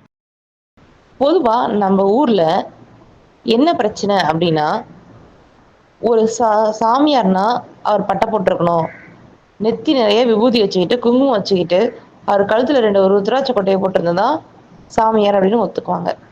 இதே வேற ஒருத்தர் ஒரு நாகரிக உடையில வந்துட்டு சொற்பொழி கொடுத்தா யாரும் ஒத்துக்க மாட்டாங்க. இதே அந்த பட்டை போட்டிருக்கவங்க கொடுத்தா ஒத்துக்குவாங்க. இதுதான் நம்ம உலகம். இதுக்கும் கதைக்கும் என்ன சம்மந்தம்னு கேக்குறீங்களா? கதையே அதை பத்தி தான். சரி வாங்க, உங்களுக்கு தெனாலிராமன் ஸ்டைல்ல புரிய வைக்கிறேன். தெனாலிராமன் விஜயநகரத்துல அப்பப்ப வலம் வந்துகிட்டு இருப்பாராம். அப்படி அவர் வலம் வரும்போது ஒரு செய்தி அவர் காதுல பட்டுச்சான். என்ன செய்தினா, போலி சாமியார். ஆமாங்க, போலி சாமியார் எப்படி தெனாலிராமன் கண்டுபிடிச்சாரு, அவருக்கு என்ன தண்டனை கொடுத்தாருங்கிறது தான் கதை. ஒரு சாமியார் கிருஷ்ணதேவராயருடைய ஊர்ல இருந்தாரா, அதாங்க விஜயநகரத்துல. அவரு மக்களை ரொம்பவே ஏமாத்திக்கிட்டு இருந்தாராம். சும்மா ஒரு 4-5 மூலிகையை சேர்த்துட்டு, இதை குடிச்சிங்கன்னா உங்களுக்கு சாவே வராது, நோஞ்சானும் எந்திரிச்சு உக்காந்திக்குவான் அப்படின்னு போய் சொன்னாராம். இது சோமபானம், இது கடவுள் கொடுத்தது, கடவுள் வரப்பிரசாதம், இதை குடிச்சா கண்டிப்பா உங்களுக்கு எல்லாமே நீங்கும், பல தோஷம் நீங்கும், உங்களோட பிடிச்சிருக்க தரித்திரம் நீங்கும், நீங்க வாழ்க்கையில செல்வ வளம் பெறுவீங்க அப்படிலாம் கூட ஆசையை காமிச்சானா. இதெல்லாம் கேள்விப்பட்ட மக்கள் சொல்லவா வேணும், இஷ்டத்துக்கு வாங்கி குடிச்சாங்களாம். அப்படி குடிச்சதுல 2-3 பேர் இறந்தே போயிட்டாங்களாம். மற்றவங்களுக்கு எந்த விளைவும் வரலனாலும் சரி, இது என்ன பொய்னா சொல்ல முடியும், ஊரே நம்புதே, ஒருவேளை நமக்கு மட்டும்தான் அதிர்ஷ்டம் இல்லை போலன்னு நிறைய பேர் மறைச்சு வச்சுக்கிட்டாங்களாம். இதெல்லாம் கேள்விப்பட்ட தெனாலிராமன் இதை எப்படியாவது ஒழிக்கணும் அப்படின்னு நினைச்சாராம். அப்பதான் அவருக்கு ஒரு யோசனை தோணுச்சான். அந்த ஊர்ல ஒரு மனநலம் சரியில்லாதவர் இருந்தாராம். அவர் ரொம்ப நாள் அந்த ஊர்ல இருக்கிறாரு. யாரு அவர் இருக்கிற பக்கம் போனாலும் கல் எடுத்து அடிப்பாராம். எல்லாரையும் மரியாதை இல்லாம பேசுவாராம். யாரா இருந்தாலும் அவங்கள கொல்லணும்னு நினைப்பாராம். அவ்வளோ வெறி பிடிச்சவராம். அவர் இருக்கிற திசை பக்கம் யாருமே திரும்பி பார்க்க மாட்டாங்களாம். மக்கள் எல்லாம் சேர்ந்து அவரை ஒரு மலைப்பகுதியில வச்சிருந்தாங்களாம். அங்கிருந்து அவர் கீழே இறங்கக்கூடாது அப்படின்னு ஒரு நிபந்தனை போட்டிருந்தாங்களாம். அப்படியே அவர் அந்த மலைப்பகுதியை விட்டு கீழே வரமாட்டாராம். அதனால அந்த மலைப்பகுதிக்குள்ள மக்களும் போக மாட்டாங்களாம். இதை வச்சு அவரு ஒரு திட்டம் வகுத்தாராம். இப்ப அவர் அந்த சாமியார் கிட்ட ஒரு பக்தனா போனாராம். போன தெனாலிராமன், சாமியாரே, எனக்கு ஒரு தம்பி இருக்காரு, அவருக்கு மனநலம் பாதிக்கப்பட்டுருச்சு, நானும் பார்க்காத வைத்தியம் இல்லை, சாமியார் இல்லை, ஆனா அவருடைய மனநலம் மட்டும் திரும்பவே இல்லை, அவருக்கு நீங்க தான் ஒரு உபயம் அளிக்கணும் அப்படின்னு கேட்டுக்கிட்டாராம். உடனே சாமியார், இந்த தீர்த்தத்தை கொண்டு போய் கொடு, அதை குடிச்சா அவருக்கு சரியாயிடும், கண்டிப்பா நீ எனக்கு நன்றி சொல்லுவ அப்படின்னு சொன்னாராம். சாமியாரே, எனக்கு ஒரே ஒரு வேண்டுகோள் இன்னும் அப்படின்னு கேட்டாராம். சொல்லுங்க பக்தா அப்படின்னு சொல்லிட்டு அந்த சாமியார் சொன்னாராம். இந்த தீர்த்தத்தை நான் சாதாரண மனுஷன், நான் என் கையால கொண்டு போய் கொடுக்கறத நீங்க புனிதமானவர், பல கோயில்களுக்கு போயிட்டு வந்திருக்கீங்க, நீங்களே உங்க கையால கொண்டு போய் கொடுத்தீங்கன்னா அவருடைய நோய் சீக்கிரமா குணமாயிடும்ல அப்படின்னு கேட்டாராம். சுத்தி இருந்த மக்கள் அனைவரும் ஆமா ஆமா அப்படின்னு சொன்னாங்களாம். சரி, சாமியாரும் வேற வழி இல்லாம கொண்டு போய் கொடுக்குறேன்னு சொன்னாராம். இவர் கொண்டு போயிட்டு, உங்க தம்பி எங்க இருக்காரு அப்படின்னு கேட்டாராம். அந்த மலைப்பகுதியில தான் இருக்காரு, நீங்க போய் அவர்கிட்ட கொடுங்க அப்படின்னு சொன்னாங்களாம். அந்த சாமியாரும் அந்த தீர்த்தத்தை எடுத்துக்கிட்டு அந்த மலை மேல ஏறி போனாராம். அங்கதான் யார் வந்தாலும் அடிப்பாரே, அதனால அந்த மனநலம் சரியில்லாதவரு இந்த சாமியாரை பார்த்தன கல் எடுத்து அடி அடின்னு அடிச்சாராம். அவரு, இல்லடா, நான் உன்னை காப்பாத்த தான் வந்திருக்கேன், இதை குடி அப்படின்னு சொல்லி கொடுத்தாராம். அதெல்லாம் அவருக்கு காதலே கேட்கலையாம். அவர் ஒவ்வொரு கல்லா எடுத்து அடிச்சதுல அந்த சாமியார் இறந்தே போயிட்டாராம். ஏமாத்துக்காரங்களுக்கு சரியான தண்டனை கிடைச்சிச்சு அப்படின்னு சொல்லிட்டு தெனாலிராமன் ரொம்ப சந்தோஷப்பட்டாராம். அப்பதான் பக்கத்துல இருக்கிறவர் சொன்னாராம், தெனாலிராமா, நீ சாமியார் ஒழிச்சா பத்தாது, இந்த சாமியாருக்கு உறுதுணையா இருக்கிற அந்த கூணன், அவரையும் நீ தண்டிக்கணும் அப்படின்னு சொல்லிட்டு. தெனாலிராமன், யார் அந்த கூணன் அப்படின்னு சொல்லிட்டு கேட்டாங்களாம். அப்பதான் அந்த பக்கத்துல இருந்தாலும் சொன்னாராம், இந்த சாமியாருக்கு முழுசா உறுதுணையா இருந்தது அந்த கூனன் தான். அந்த கூனனால தான் இந்த சாமியார் ஊருக்குள்ள வந்தாரு. நம்ம ஊர்ல நெறைய பேரு அந்த சோமபானம்னு சொல்லிட்டு அந்த தீர்த்தத்த குடிச்சு இறந்து போயிட்டாங்க. அதனால அந்த கூனன் வந்து இதுக்கு தக்க தண்டனையா அனுபவிச்சு தான் ஆகணும் அப்படின்னு சொன்னாங்களாம். சரி, அவனுக்கு என்ன பண்ணலாம் அப்படின்னு சொல்லிட்டு தெனாலிராமன் ஒரு திட்டம் போட்டாராம். இதுக்கு நடுவுல இந்த சாமியார இப்படி கொன்னுட்டாங்க அந்த மனநலம் சரியில்லாதவங்க அப்படின்ற செய்தி மன்னனுக்கு காதுக்கு போச்சாம். கேட்ட மன்னன் தெனாலிராமன் மேல ரொம்பவே கோவப்பட்டாராம். வர வர இந்த தெனாலிராமனுடைய அட்டூழியங்கள் அதிகமாயிட்டே இருக்குது. இது கேட்கறதுக்கு ஆளே இல்லையா? இனிமேலாம் பொறுத்துட்டு இருக்க முடியாது. தெனாலிராமனுக்கு மரண தண்டனை கொடுக்க வேண்டியதான் அப்படின்னு சொல்லிட்டு யோசிக்க ஆரம்பிச்சிட்டாராம். உடனே தன் காவலாளிகளை கூப்பிட்டு தெனாலிராமனை கொண்டு போய் ஆத்தோரமா புதைச்சிருங்க. தலை மட்டும் வெளில தெரியுற மாதிரி உடம்பெல்லாம் உள்ள வச்சு புதைச்சிருங்க. புதைச்சிட்டு நம்ம மத யானையை கூட்டிட்டு போய் அந்த காலால தெனாலிராமனுடைய தலையை மிதிக்க சொல்லிடுங்க அப்படின்னு ஆணையிட்டாராம். காவலாளிகளே இதை கேட்டு ஒரு நிமிஷம் ஆடி போயிட்டாங்களாம். இருந்தாலும் மன்னன் சொல்ல தட்ட முடியாம போய் தெனாலிராமனை பிடிச்சிட்டு வந்தாங்களாம். பிடிச்சிட்டு வந்து ஆத்துல மணல் தோண்டி தெனாலிராமனை அதுக்குள்ள நிக்க வச்சு கழுத்து வரைக்கும் புதைச்சிட்டு தலையை மட்டும் வெளில விட்டுருந்தாங்களாம். போயிட்டு அவங்க யானையை கூப்பிட்டு வர போயிட்டாங்களாம். இதுக்கு நடுவுல அவர் திட்டமிட்டபடியே கூனனை யார்கிட்டயோ சொல்லி அந்த பக்கமா வர வச்சிருப்பாங்களாம். அந்த பக்கமா வந்த கூனன் தெனாலிராமன் உடல் முழுவதும் மண்ணுக்குள்ள வச்சுக்கிட்டு தலையை மேல வச்சுட்டு இருக்கிறத பார்த்தாங்களாம். வந்து, என்ன இப்படி இருக்கீங்க? என்ன தெனாலிராமன், உங்களுக்கு என்ன ஆச்சு அப்படின்னு கேட்டாராம். அதுக்கு தெனாலிராமன் சொன்னாரா, என்னுடைய முதுகு ரொம்பவே வளைஞ்சு போயிருந்துச்சு. நான் வந்து ஒரு சாமியாரை பார்த்தேன். அவர் தான் இந்த ஒரு உபயத்தை சொன்னாரு. இந்த மண்ணை தோண்டி உன் உடல் முழுவதும் முதுகு பகுதி வரைக்கும் இந்த மண்ணுக்குள்ள போச்சுட்டு தலையை மட்டும் வெளில திரும்ப வச்சுக்கோ. அதுக்கப்புறம் இந்த மண்ணில் இருக்கிற சக்தி உன் முதுகுல இறங்கி உன் கூனை சரி பண்ணிடும் அப்படின்னு சொல்லிட்டு நான் ஒரு 2 மணி நேரம் வச்சிருப்பேனா. இப்ப என்னுடைய கூன் சரியாயிருச்சு, என்னோட முதுகு வலியும் சரியாயிருச்சு. பத்தியா அந்த சாமியோடைய எவ்வளவு பெரிய சக்தி, அவர் சொன்னது உண்மைதான், அந்த மகா நல்லா இருப்பாரு நல்லா இருப்பாரு அப்படின்னு சொன்னாராம். இந்த கேட்ட கூனனுக்கு ஒரு பேராசை எழுந்துச்சான். சரி, இதை நாமளும் செஞ்சாதான் என்ன அப்படின்ற மாதிரி தோணுச்சான். உடனே தெனாலிராமன் கிட்ட இது கண்டிப்பா உண்மையா இருக்குமா அப்படின்னு கேட்டாராம். ஆமா, நீ வேணா அந்த பள்ளத்தை எடுத்து விட்டுட்டு என்னை மேல தூக்கிட்டு பாரு, என்னோட கூன் சரியாயிடுச்சு அப்படின்னு சொன்னாராம். உடனே அந்த கூனனும் பள்ளத்தை தோண்டிட்டு தெனாலிராமனை வெளில எடுத்தாராம். தெனாலிராமனுக்கு கூனே இல்லையே, வெளில வந்தோன்னா அவருக்கு கூன் இல்லாத மாதிரி தானே இருக்கும். ஆனா அந்த கூனனுக்கு இவர் கூனோட இருக்கிறான்றது தானே தெரியும். வெளில வந்த தெனாலிராமன் கூனே இல்லாம இருக்கிறத பார்த்துட்டு அந்த கூனன் ரொம்பவே ஆச்சரியப்பட்டு போனானா. அப்ப அவன் தெனாலிராமன் கிட்ட தன்னையும் இந்த மாதிரி போச்சு வைங்க, என்னுடைய கூனும் சரியாகட்டும் அப்படின்னு சொன்னானா. அவ்வளவுதானே அப்படின்னு சொல்லிட்டு தெனாலிராமன் அந்த கூனனை உள்ள நிக்க வச்சு கழுத்து வரைக்கும் மண்ணை கொட்டி வச்சுட்டாராம். இப்ப தலை மட்டும்தான் வெளில இருந்துச்சான். அப்படி நின்றுட்டு இருக்கும்போது தெனாலிராமன், கொஞ்ச நேரத்துல வந்துடுறேன், எங்க வீட்டு வரைக்கும் போயிட்டு நீ உள்ள இரு, சரியா 1 மணி நேரம் கழிச்சு வந்து நீ எடுத்து விடுறேன் அப்படின்னு சொல்லிட்டு தெனாலிராமன் எஸ்கேப் ஆயிட்டாராம். அப்பன்னு பார்த்து அந்த காவலர்கள் யானை கூட்டிட்டு வந்தாங்களாம். அவருடைய தலை பின்பக்கமா இருந்ததுனால காவலாளிகளுக்கு அடையாளம் கண்டுபிடிக்க முடியலையா. வந்த வேகத்துல யானையும் அந்த கூனனை மேய்ச்சிருச்சான். யானை மேய்ச்சிட்டதுக்கு போனதுக்கு அப்புறம் தான் அந்த இறந்தவர் தெனாலிராமன் இல்ல கூனன்னு காவலாளிகள் கண்டுபிடிச்சாங்களாம். இதையும் போய் அவங்க மன்னன் கிட்ட சொன்னாங்களாம். மன்னன் தெனாலிராமனை கூப்பிட்டு வரும்படி ஆணையிட்டாராம். தெனாலிராமன் அங்க போயிட்டு மன்னன் முன்னாடி நின்னாராம். என்ன தெனாலிராமா, 2 கொலைகள் பண்ணியிருக்க, இதெல்லாம் சாத்தியமா? ஏன் பண்ற? உன்னை என்னதான் நினைச்சிட்டு இருக்க அப்படின்னு கேட்டாராம். தெனாலிராமன் சொன்னாரா, மன்னனே, நான் பண்ண 2 கொலை தான் தெரியும், அவங்க 2 பேரும் பண்ண 9 கொலை உங்களுக்கு தெரியாது மன்னா அப்படின்னு சொன்னாராம்.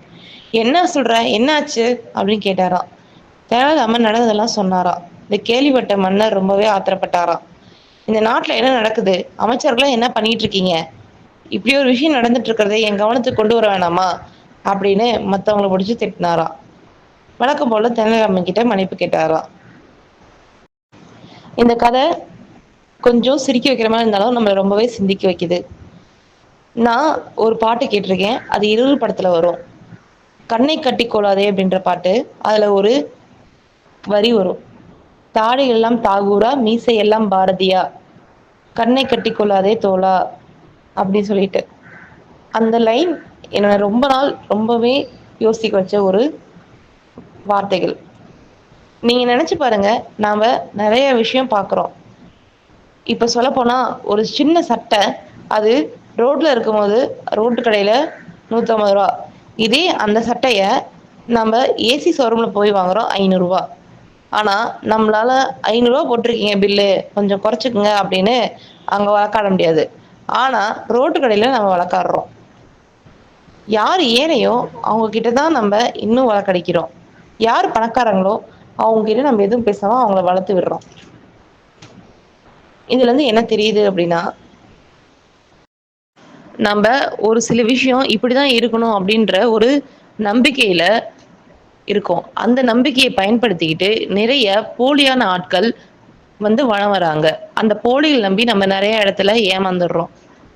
கிருஷ்ணதேவராயருக்கு சண்டைனாவே பொதுவா பிடிக்காது. ஆனா, அப்ப இருந்த காலகட்டத்துல சுல்தான்களுடைய ராஜ்யம் அதிகமாயிட்டே இருந்துச்சு. அவருக்கு முக்கியமா அந்த பாமினி சுல்தான பிடிக்கவே பிடிக்காதாம். அவர எப்படியாவது படையெடுத்து அந்த நாட்ட நம்ப அடைஞ்சிடணும்னு சொல்லிட்டு ரொம்பவே ஆர்வமா இருந்தாராம். அப்படிதான் ஒரு நாளு அந்த சுல்தான எப்படி வீழ்த்தலாம் அப்படின்னு சொல்லிட்டு அமைச்சர்களோட உட்காந்து அவரு பேசிக்கிட்டு இருந்தாராம். அப்ப அவரு நெறைய வந்து அமைச்சர்கள் கிட்ட பேச தொடங்குனாராம். ஒரு நாடு நல்லா இருக்கணும்னா, அதுக்கு முக்கியமா நீர் வளம், நில வளம், கனிம வளம், தொழில் வளம் இது எல்லாமே நல்லா இருக்கணும். நம்ம நாட்டுக்கு அது எல்லாமே நல்லா இருக்குது. சொல்லப்போனா அளவுக்கு அதிகமாவே இருக்குது. அதே மாரி நம்ம எதிரி நாட்டுக்கிட்டயும் அது எல்லாமே இருக்கணும். அப்பதான் நம்ம அந்த நாட்ட கைப்பற்றதுல ஒரு அர்த்தம் இருக்கும். அப்படி பார்க்கையில அந்த நாட்டுக்கும் அது எல்லாமே இருக்கு. நம்ம நாட்டுல இருக்க வளத்தோட அந்த நாட்டுடைய வளம் சேர்ந்தா இன்னும் நம்ம நாடு செல்வ செழிப்பா இருக்கும். அப்படின்னு சொல்லிட்டு இருந்தாராம். அப்புறம் அப்படியே பேசிட்டு இருக்கும்போது ஒரு வார்த்தை பட்டுச்சாம். நம்ம நாட்டுல ஆணைப்படை மற்றும் வீரர்கள் நெறையவே இருக்காங்க. ஆனா நம்ம நாட்டுல குதிரைப்படை தான் கொஞ்சம் கம்மியாவே இருக்கு. நம்ம நாட்டின் குதிரைகள் ரொம்பவே கம்மி. அந்த குதிரைய வச்சுக்கிட்டு நம்ம முன்னேறி செல்றது ரொம்ப கஷ்டம். ஆனா சுல்தான்களோ குதிரைப்படையில மிகவும் வலிமை வாய்ந்தவங்க. அவங்க வீழ்த்தணும்னா நாமளும் அவங்க அளவுக்கு குதிரைப்படைய வலிமைப்படுத்தணும். அப்படின்னு சொல்லிட்டு அங்க இருக்கிற ஒரு அமைச்சர் சொன்னாராம். அதுக்கு மன்னரும் ஆமோதிச்சாராம். சரி என்ன பண்ணலாம் அப்படின்னு சொல்லி பேசிட்டு இருக்கும்போது ஒரு அமைச்சர் சொன்னாராம், நாம வந்து அரேபிய குதிரைகளா பார்த்து நல்ல விலைக்கு வாங்கலாம். நல்ல திறமான, நல்ல மிடுக்கா நடக்கிற குதிரை, நல்ல வேகம் கொடுக்கும். அத வச்சு நம்ம வேகமா முன்னேறி நம் படைகள திரட்டி அந்த படைய அடிச்சு நொறுக்கலாம் அப்படின்னு சொன்னாராம். சரி அப்படின்னு சொல்லிட்டு யோசிக்கும்போது, 5000 அரேபிய குதிரைகள் வாங்கணும்னா நம்ம நாட்டுல கஜானா பத்துமா?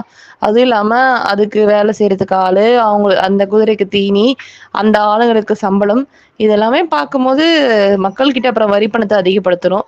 வரி பணம் அதிகமாச்சுன்னா மக்களால தாங்க முடியுமா? அப்படின்னு சொல்லி கேட்டாராம். அப்பதான் அங்க இருந்த ஒரு அமைச்சர் வந்து ஒரு முதிய அமைச்சராம். அந்த முதியவர் எந்திரிச்சு சொன்னாராம், "எனக்கு ஒரு நல்ல யோசனை இருக்கு" அப்படின்னு. "கிருஷ்ணதேவராயர் சொல்லுங்க அமைச்சரே" அப்படின்னு சொல்லிட்டு கேட்டாராம். அதுக்கு அவர் சொல்லியிருந்தாராம், என்னன்னா, "இப்ப நம்ப குதிரைய வாங்கலாம். அந்த 5000 அரேபிய குதிரைகளும் நம்ப நாட்டு மக்கள்கிட்டயே குடுத்து, அந்த குதிரைய வளர்க்கறதுக்கான பணத்தையும் குடுத்து வளர்த்த சொல்லலாம்." அப்படின்னு சொல்லிட்டு சொன்னாராம். இது கிட்டத்தட்ட முன்ன இருந்த பூனை கதை மாரி தான் போகும். ஆனா, கொஞ்சம் நகைச்சுவையாயும் இருக்கும். சரி வாங்க. அதே மாரி ஒரு யோசனை சொன்னாராம். மன்னரும் அதுக்கு ஒத்துக்கிட்டாராம். சொன்னபடியே 5000 அரேபிய குதிரைகள வாங்கிட்டாங்களாம். அந்த குதிரைகள எல்லா குடும்ப தலைவர்கள்கிட்டயும் கொடுத்து வாழ்த்த சொல்லி சொன்னாங்களாம். அப்புறம் அவங்கலாம் குதிரைய கூட்டிட்டு போனாங்களாம். சில வீடுகள்ல குதிரைய கட்டி வைக்கிறதுக்கு இடமே இல்லையாம். சரி இருந்தாலும் மன்னர் குடுத்தாரேன்னு சொல்லிட்டு, அந்த குதிரைக்கு அந்த வீட்ல முக்காவாசி இடத்த குடுத்துட்டு, மத்த இடத்துல வந்து இவங்க தங்கியிருந்த மாரி வச்சுக்கிட்டாங்களாம். குதிரைக்கு கொடுக்கப்பட்ட காச நல்லபடியா செலவு பண்ணி, எல்லாரும் குதிரைய நல்லாவே பார்த்துக்கிட்டாங்களாம். சொல்லப்போனா, குடுக்கப்பட்ட காச விட அதிகமாவே செலவு பண்ணி பார்த்துக்கிட்டாங்களாம். தான் குழந்தைங்கள கூட வந்துட்டு பட்டினி போட்டாலும், குதிரைய பட்டினி போடாம நல்லாவே வளர்த்தாங்களாம். இது முன்ன பூனை கதை மாரி தான் இருந்தது நான் சொன்ன மாரி. சரி வாங்க. அப்படி பட்டினி போடாம குதிரைய நல்லபடியா வளர்த்துனாங்களாம். எல்லா குதிரையும் ஓரளவுக்கு நல்லா கொழு கொழுன்னு வளர்ந்துருச்சாம். 6 மாசம் கழிச்சு மன்னர் தான் கொடுத்த குதிரைகளை பார்வையிடணும், எல்லாரும் குதிரையை கூட்டிட்டு வாங்கன்னு சொல்லிட்டு ஒரு மைதானத்துக்கு வர சொல்லியிருந்தாராம். அந்த மைதானத்துல மேடை போடப்பட்டு மன்னர் அதுல ஏறி உட்கார்ந்திருந்தாராம். அவரு எல்லா குதிரைகளையும் வரிசையா நிக்க வச்சிட்டு இருந்த குடும்பஸ்தர்களை கூப்பிட்டாராம். அப்ப ஒவ்வொரு குடும்பஸ்தர்களும் அவங்களுடைய குதிரைய கூட்டிட்டு முன்னாடி வந்தாங்களாம். எல்லா குதிரையுமே அவ்வளவு அழகா கொலு கொலுன்னு செழித்து போய் மிடுக்கோட நல்ல கம்பீரமா நடந்து வந்துச்சாம். அதெல்லாம் பாக்குறப்ப மன்னருக்கு தாம் நாட்டு மக்களை நினைச்சு ரொம்ப பெருமையா இருந்துச்சாம். வழக்கம் போல எல்லாத்துக்கும் எதிரா பண்ற நம்ம தெனாலிராமனும் அந்த வரிசையில நின்று இருந்தாரா. ஆனா கடைசியா நின்று இருந்தாரா. ஒவ்வொரு குதிரையா பார்வையிட்ட மன்னர் கடைசியா வந்த தெனாலிராமனை பார்த்து கேட்டாரா, தெனாலிராமா உன்னோட குதிரை எங்க அப்படின்னு சொல்லிட்டு. உடனே தெனாலிராமன் சொன்னாராம், குதிரையா அது ஒரு பிசாசு, அதை போய் யாரை கூட்டிட்டு வர முடியும்? நான் ஒத்துக்கிறேன், நான் ஒரு நோஞ்சான் தான், நான் ஒரு வீரன் இல்லை, என்னால ஒரு குதிரையை கூட அடக்க முடியல, முடிஞ்சா நீங்களே வந்து இந்த குதிரையை கூட்டிட்டு போங்க அப்படின்னு சொன்னாராம். மன்னர் வந்து, என்ன தெனாலிராமன் சொல்ற, உன் குதிரை மட்டும்தான் எப்பயுமே அடம் பிடிக்குமா, நீ ஏதாவது எடக்கு மடக்கா பண்ணிருப்ப அப்படின்னு சொன்னாராம். ஐயோ கிடையவே கிடையாது மன்னா, வேணா நீங்களே வந்து பாத்துக்குங்க அப்படின்னு சொன்னாராம். சரி, மன்னர் வந்துட்டு அந்த அரேபிய குதிரைகளை வந்து கையாள தெரிஞ்ச ஒருத்தரை அனுப்பி போய் கூட்டுற சொன்னாராம். இங்க என்ன நடந்துச்சு அப்படின்னா, 6 மாசமா தெனாலிராமன் குதிரைய வளர்க்காம அடைச்சு கொடுமைப்படுத்திருக்காரு. குதிரைய முத வீட்டுக்கு கூட்டிட்டு போனோன்னு, சாரதா என்னங்க இது, குதிரையை கூட்டு வந்திருக்கீங்க, இது எங்க நிக்க வைக்கிறது, இது எங்க அடைச்சு வைக்கிறது, என்னாலாம் இந்த குதிரையோட சாண நாத்தத்துல எல்லாம் இருக்க முடியாது, கூட்டிட்டு போய் வெளில கட்டுங்க அப்படின்னு சொல்லி சாரதா சொல்லிட்டாங்களாம். தெனாலிராமனும் இந்த குதிரையை நம்ம எப்படி வளர்க்க போறோம்னு யோசிச்சாராம். அப்புறம் குதிரைய யாரும் வெளில இருந்து பார்க்காத மாதிரி 4 பக்கமும் செவுரு கட்டி உள்ள குதிரையை விட்டுட்டாராம். இப்ப இந்த குதிரைக்கு சாப்பாடு சரியா கொடுக்காம இருந்தாலும் இந்த குதிரை சித்திரக்கூடாதுன்னு தினமும் ஒரே ஒரு புல்லுக்கட்டு மட்டும் போட்டாராம். அந்த குதிரையும் புல்லுக்கட்டாவது கொடுக்குறானே நம்ம எஜமானன்னு சொல்லிட்டு சாப்பிட்டுட்டு நன்றிக்கு கணைக்குமா. இதே மாதிரிதான் தினமும் நடந்துட்டு இருந்துச்சா 6 மாசமா. இப்ப அந்த அரேபியரை, அதாவது அரேபிய குதிரைகளை கையாள தெரிஞ்ச ஒரு அரேபியரை வந்து கூட்டிக்கிட்டு தெனாலிராமன் தன் வீட்டுக்கு போயிருக்காரு. அப்ப அன்னைக்குன்னு பார்த்து தெனாலிராமன் வேணும்னே குதிரைக்கு வந்து புல்லு எதுவுமே கொடுக்கலையாம். காலையில இருந்து இந்த குதிரை காஞ்சு போய் இருந்துச்சா. இந்த அரேபியர் அங்க போனோடனே குதிரை எங்கன்னு கேட்டாராம். இங்கதான் இருக்கு அப்படின்னு சொல்லிட்டு அந்த 4 செவத்துக்குள்ள காட்டினாரா. ஏன் குதிரையை அடைச்சு வச்சிருக்க அப்படின்னு கேட்டாரா. ஐயோ இது எல்லா இடத்துலயும் ஓடுது, என்னாலாம் ஓடி ஓடி பிடிக்க முடியல, அதனாலதான் கடக்கட்டுன்னு ஒரு 4 செவத்துக்குள்ள அடைச்சு வச்சிருக்கேன் அப்படின்னு சொன்னாராம். சரின்னு சொல்லிட்டு அந்த அரேபியர் போய் அந்த ஓட்டைக்குள்ள பார்த்தாராம். ஒண்ணுமே தெரியல அப்படின்னு சொல்லி சொன்னாராம். அதுக்கு தெனாலிராமன், இப்படிலாம் பார்த்தா தெரியாது, நல்லா தலையை உள்ள விட்டு பாருங்க அப்படின்னு சொன்னாராம். இவரும் தலையை உள்ள விட்டாராம். உள்ள விட்ட உடனே அவருடைய தாடிய குதிரை புல்லுன்னு நினைச்சிருச்சான். நிறைய பேர்களுக்கு நல்லாவே தாடி வளர்ந்துருக்கும், அவங்க தாடிக்கு முக்கியத்துவம் கொடுப்பாங்க. அந்த மாதிரி நல்லா வளர்ந்துருந்த தாடியை பார்த்த குதிரை புல்லுன்னு நினைச்சு காஞ்சி போய் இருந்ததுனால ஒரே தாவுல கவ்விருச்சான். கவுனோட இவரு தலையை வெளில எடுக்க முடியாம கத்துன்னு கத்துனாராம். அந்த பக்கம் குதிரை தெனாலிராமன் தான் கொடுத்த ஆகாரத்தை தான் புடுங்குறாருன்னு நினைச்சுக்கிட்டு அது விடாம இந்த பக்கம் எடுத்துச்சான். இவரு தலையை இந்த பக்கம் இழுத்தாராம். வலி தாங்க முடியாம அந்த அரேபியர் கத்துன்னு கத்தனாராம். தெனாலிராமன் சரி இந்த அரேபியர் எப்படியாவது காப்பாத்தணும்னு சொல்லிட்டு வேகமா கத்திரிக்கோள் எடுத்துட்டு வந்து அவரோட தாடியை மட்டும் வெட்டி விட்டாராம். வெட்டினோன்ன தாடி குதிரைகிட்டையும் தலை வெளியிலையும் வந்து விழுந்துருச்சான். அதுக்கப்புறம் அந்த அரேபியர், அப்பா சாமி குதிரையா இது, என்ன ஒரு குதிரை, கதவை திறந்துடு, நான் போய் அதை பாக்குறேன் அப்படின்னு சொல்லிட்டு சொன்னாராம். சரின்னு சொல்லிட்டு தெனாலிராமன் அந்த செவத்தையே இடிச்சாராம். இடிச்சதுக்கு அப்புறம் பார்த்தா அந்த குதிரை மெலிஞ்சு போய் ரொம்ப சன்னமா, மற்ற குதிரைகளை நம்ம வச்சு பார்க்கும்போது இந்த குதிரை ரொம்பவே ஒல்லியா இருந்துச்சான். இதை பார்த்தா அரேபியருக்கு ரொம்பவே ஆச்சரியமா இருந்துச்சான். என்ன நீ குதிரை இப்படி வளர்த்து வச்சிருக்க அப்படின்னு கேட்டாராம். நீ எதா இருந்தாலும் மன்னர்கிட்ட சொல்லிக்கோ அப்படின்னு சொல்லிட்டு அவர் குதிரைய இழுத்துக்கிட்டு போனாராம். இழுத்துட்டு போய் மைதானத்துல நிக்க வச்சாராம். அந்த குதிரையை பார்த்த உடனே மன்னருக்கு சரியான கோபம் வந்துருச்சான். தெனாலிராமா என்னது இது, இப்படிதான் வந்து குதிரையை வளர்ப்பியா, இந்த குதிரைக்கு நான் கொடுத்த காசெல்லாம் என்ன பண்ண அப்படின்னு கேட்டாராம். மன்னா நான் எல்லாமே வாங்கி போட்டேன், இந்த குதிரை புல்ல தவிர வேற எதுவுமே சாப்பிட மாட்டேன்னு சொல்லிடுச்சு அப்படின்னு சொன்னாராம். நீ பூனைக்கு சூடு போட்டவன் தானே, நீ எல்லாம் விவரம் தெரிஞ்சுதான் பண்ணிருப்ப, அந்த காசை என்ன பண்ண அப்படின்னு சொல்லி கேட்டாரா. ஆனா தெனாலிராமனுக்கு தான் தெரியும், அந்த காசை வச்சு அவரு அந்த வீட்டுல அவருடைய சொந்த செலவுகள பண்ணிக்கிட்டாரு. இத போய் மன்னர்கிட்ட சொல்ல முடியுமா? அதனால தலைய சொரிஞ்சுட்டே நின்றுருக்காராம். மன்னர் வந்து, "நீ இப்ப சொல்லினா, நான் உனக்கு சரியான தண்டனை குடுப்பேன்." அப்படின்னு சொல்லி கேட்டாராம். அதுக்கு தெனாலிராமன் சொன்னாராம், "மன்னரே! என்ன மன்னிச்சிருங்க. என்னுடைய தப்பு தான். நான் குதிரைய சரியா வளர்க்கல. குதிரைக்கு நீங்க குடுத்த காசையும் நான் வேற மாரி பயன்படுத்திட்டேன். ஆனா, நான் உங்ககிட்ட ஒண்ணு சொல்லிக்கிறேன். நீங்க இந்த குதிரைய எல்லாருக்கும் வளர்க்க சொல்லி குடுத்தீங்க. ஆனா, உண்மையாலுமே நீங்க குடுத்த நிதி பத்துச்சா? நீங்க குடுத்த நிதியில தான் குதிரை இப்படி செல்வ செழிப்பா வளர்ந்திருக்கா? அப்படின்னு எல்லார்கிட்டயும் கேளுங்க." அப்படின்னு சொன்னாராம். மன்னரும் எல்லார்கிட்டயும் கேட்டாராம். ஆனா மக்கள்லாம் சொன்னாங்களாம், "நீங்க குடுத்த நிதிய விடவே அதிகமா ஆச்சு. நாங்க எங்க சொந்த காச போட்டு தான் குதிரைய இப்படி வளர்த்துருக்கோம்." அப்படின்னு சொல்லிட்டு. இத கேட்டதுக்கு அப்புறம் தான் மன்னருக்கு தன்னுடைய தவறு புரிஞ்சுச்சாம். சரி, நம்ம நாட்டுடைய பாதுகாப்பு படைய விரிவுபடுத்துறதுக்கு வேற ஏதாவது யோசனை இருந்தா சொல்லுன்னு சொல்லிட்டு, தெனாலிராமன கூப்பிட்டு வச்சு, அப்புறம் ஒரு அவைய கூட்டி அதுக்கு ஒரு முடிவு எடுத்தாராம். அதுக்கப்புறம் அதுக்கு நல்ல முடிவும் கிடைச்சுச்சாம். அடுத்த கதைக்குள்ள போலாம். இன்னைக்கு கதைக்கு நான் ஒரு சின்ன முன்னுரை தரேன். என்னன்னா, இது வழக்கமா நம்ம குடும்பத்துல, நம்ம வீட்ல எல்லா இடத்துலயும் இருக்கிறது தான் ஜாதகம். இந்த ஜாதகம், ஜோசியம் இதையெல்லாம் நம்பி ஏமாந்தவங்க, வாழ்க்கைய விட்டவங்க, வாழ்க்கையில தோத்தவங்க பல பேரு. இன்னும் சொல்லப்போனா முக்கியமா கல்யாணத்துல இந்த ஜாதகத்தால எத்தனையோ காதலர்கள் பிரிஞ்சிருக்காங்க. அப்படி பாதிக்கப்பட்டவங்களுக்கு அந்த பாதிக்கப்பட்டவங்களுக்கும், அந்த பாதிப்ப உள்ளாக்கியவங்களுக்கும் தான் இந்த கதை. சரி வாங்க கதைக்குள்ள போலாம். இந்த தெனாலிராமன் கதை கேட்டாது அவங்கலாம் திருந்துவாங்கன்னு நான் நினைக்கிறேன். கிருஷ்ணதேவராயர் ரொம்பவே வீரமானவரு. அவருடைய வீரத்துக்கு நிகர் யாரும் இல்லை. அப்படி இருக்கு கிருஷ்ணதேவராயருக்கு ஏனோ போர் பிடிக்கல. ஏன்னா நிறைய உயிர்கள் சேதமாகிறது அப்படின்றது அவருடைய எண்ணம். அதனால அவருக்கு போரும் பகையும் பிடிக்காது. இதற்கு மாறா அவருக்கு அமைதியும் நல்லுறவும் ரொம்ப பிடிக்கும். அவருக்கு நட்பு பாராட்டுறது ரொம்ப பிடிக்கும். இப்படி இவர் சாந்தமா இருக்கிறதுனால இவரை குறைச்சி எடை போட்டாரு விஜயபூர் மன்னர். அவரு நாட்டை கைப்பற்றதுக்கு ரொம்பவே முயற்சிகள் செய்தார். இதை கேள்விப்பட்ட கிருஷ்ணதேவராயர் பலமுறை நல்லுறவுக்காக அவர்கிட்ட சொல்லிவிட்டாரு. ஆனாலும் அவரு அதுக்கு ஒத்து வரல. இதுக்கு மேல நம்ம சும்மா இருந்தா நல்லா இருக்காது அப்படின்னு சொல்லிட்டு கிருஷ்ணதேவராயரும் போருக்காக முயற்சிகள் செய்தாரு.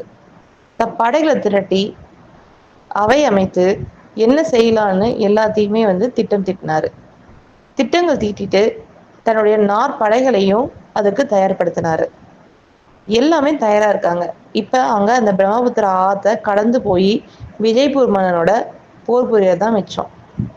இந்த நிலையில இந்த விஜயபூர் மன்னன் கிருஷ்ணதேவராயரை எப்படியாவது முடக்கணும்னு நினைச்சாங்க. வீரத்தால் மோதுறதை விட அவரை தந்திரத்தால் அடிக்கணும்னு நினைச்சாங்க. அதனால அவர் ஒரு குறுக்கு வழியை யோசிச்சாரு. கிருஷ்ணதேவராயருக்கு இந்த ஜோசியம், ஜாதகம் இது எல்லாத்து மேலேயும் நம்பிக்கை உண்டு. நம்ம முன்னே பார்த்திருப்போம்ல, அதனாலதான் புரோகிதருக்கு தெனாலிராமன் சூடு வச்சிருப்பாரு. இருந்தாலும் அதுக்கப்புறம் கொஞ்சம் அவர் மனசு மாறிட்டாரு. அப்பயும் அவருக்கு அந்த ஜாதகத்து மேல இருந்த நம்பிக்கை இன்னும் முழுசா போகாமே இருந்துச்சு. இதை பயன்படுத்திக்க விஜயபூர் மன்னன் முடிவு செஞ்சான். அவரு கிருஷ்ணதேவராயர்கிட்ட எப்படி அணுகலான்னு பல திட்டங்கள் தீட்டி கடைசியா அதை வெற்றிகரமா நடத்தி காட்டினார். அவரு கிருஷ்ணதேவராயருடைய நாட்டுல அவருடைய அரண்மனையில இருக்கிற ஜோசியரை கிட்ட தன் ஒற்றர் மூலியமா பேச ஆரம்பிச்சாரு. அப்படி பேசி கிருஷ்ணதேவராயர் போருக்கு வராதபடி செய்யுமாறு கேட்டுக்கிட்டாரு. இந்த ஜோசியர் ஒத்துக்கிட்டார்.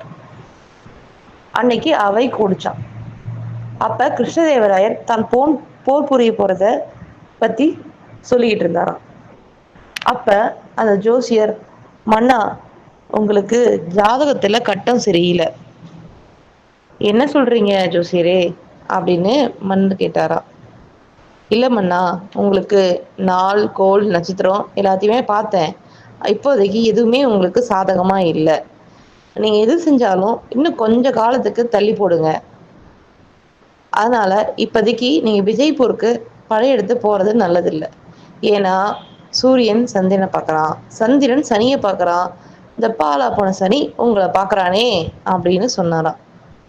இதெல்லாம் கேட்ட கிருஷ்ணதேவராயர் ரொம்பவே மனம் குழம்பி போயிட்டாராம். என்னது இது, எல்லாமே சரி படையா திரட்டி வச்சாச்சு. கிளம்புறதுதான் மிச்சம். இப்ப வந்து இப்படி சொல்றீங்களே ஜோசியரே அப்படின்னு சொல்லிட்டு. இல்ல மன்னா, கட்டத்துல இருக்கிறது தான் நான் சொன்னேன்.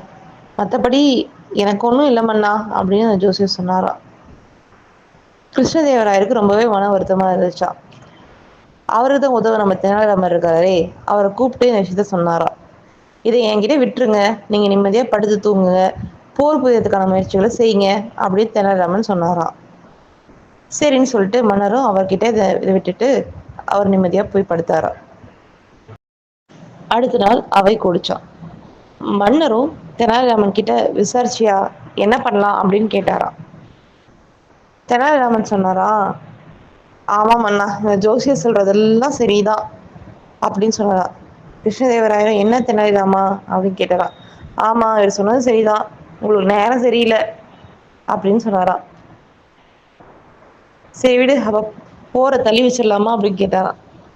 ஆமா மன்னா, தள்ளி வச்சிடலாம் அப்படின்னு சொன்னாராம்.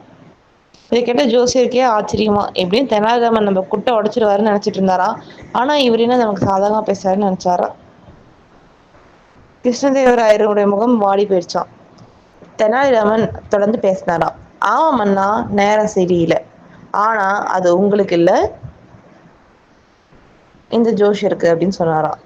உடனே ஜோசியர், என்ன தெனாலிராமன் அப்படி சொல்ற அப்படின்னு. இல்ல ஜோசியரே, நீங்க எத்தனை வருஷமா இந்த ஜோசியத்தை பாக்குறீங்க அப்படின்னு கேட்டாராம். நான் என்னுடைய 20வது வயசுல தான் ஜோசியத்தை பாக்குறேன் அப்படின்னு சொன்னாராம்.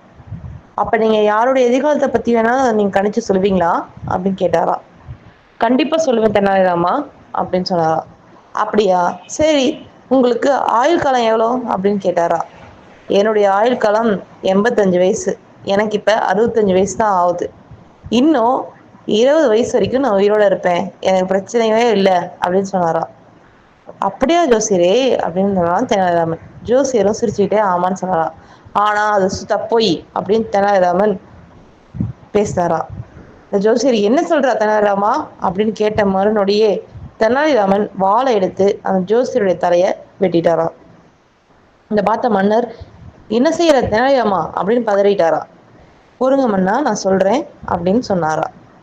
இவரு இந்த விஜய்பூர் மன்னன் கிட்ட, அவருடைய ஒற்றன் கிட்ட, ஜோசியர் ஒரு மாலை வேளையில பாலடைஞ்ச மண்டபத்துக்கிட்ட அந்த விஜய்பூர் ஒற்றன் கிட்ட பேசுறத நம்ம ஆட்கள் பார்த்திருக்காங்க.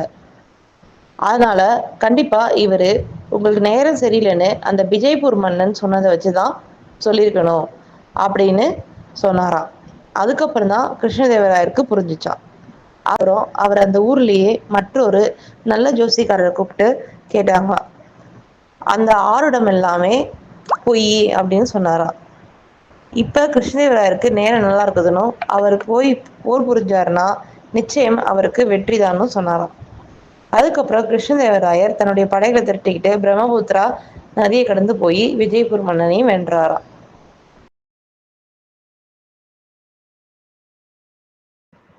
மழை வந்து எல்லா இடத்துலயும் ஒரே மாதிரி பெய்யாதுங்க. எல்லா நேரத்துலயும் ஒரே மாதிரி பெய்யாது. எல்லா நேரத்துலயும் எல்லா இடத்துலயும் ஒரே அளவா பெய்யாது. சில நேரம் அடிச்சு ஊத்தும் கர்ணவலல் மாதிரி.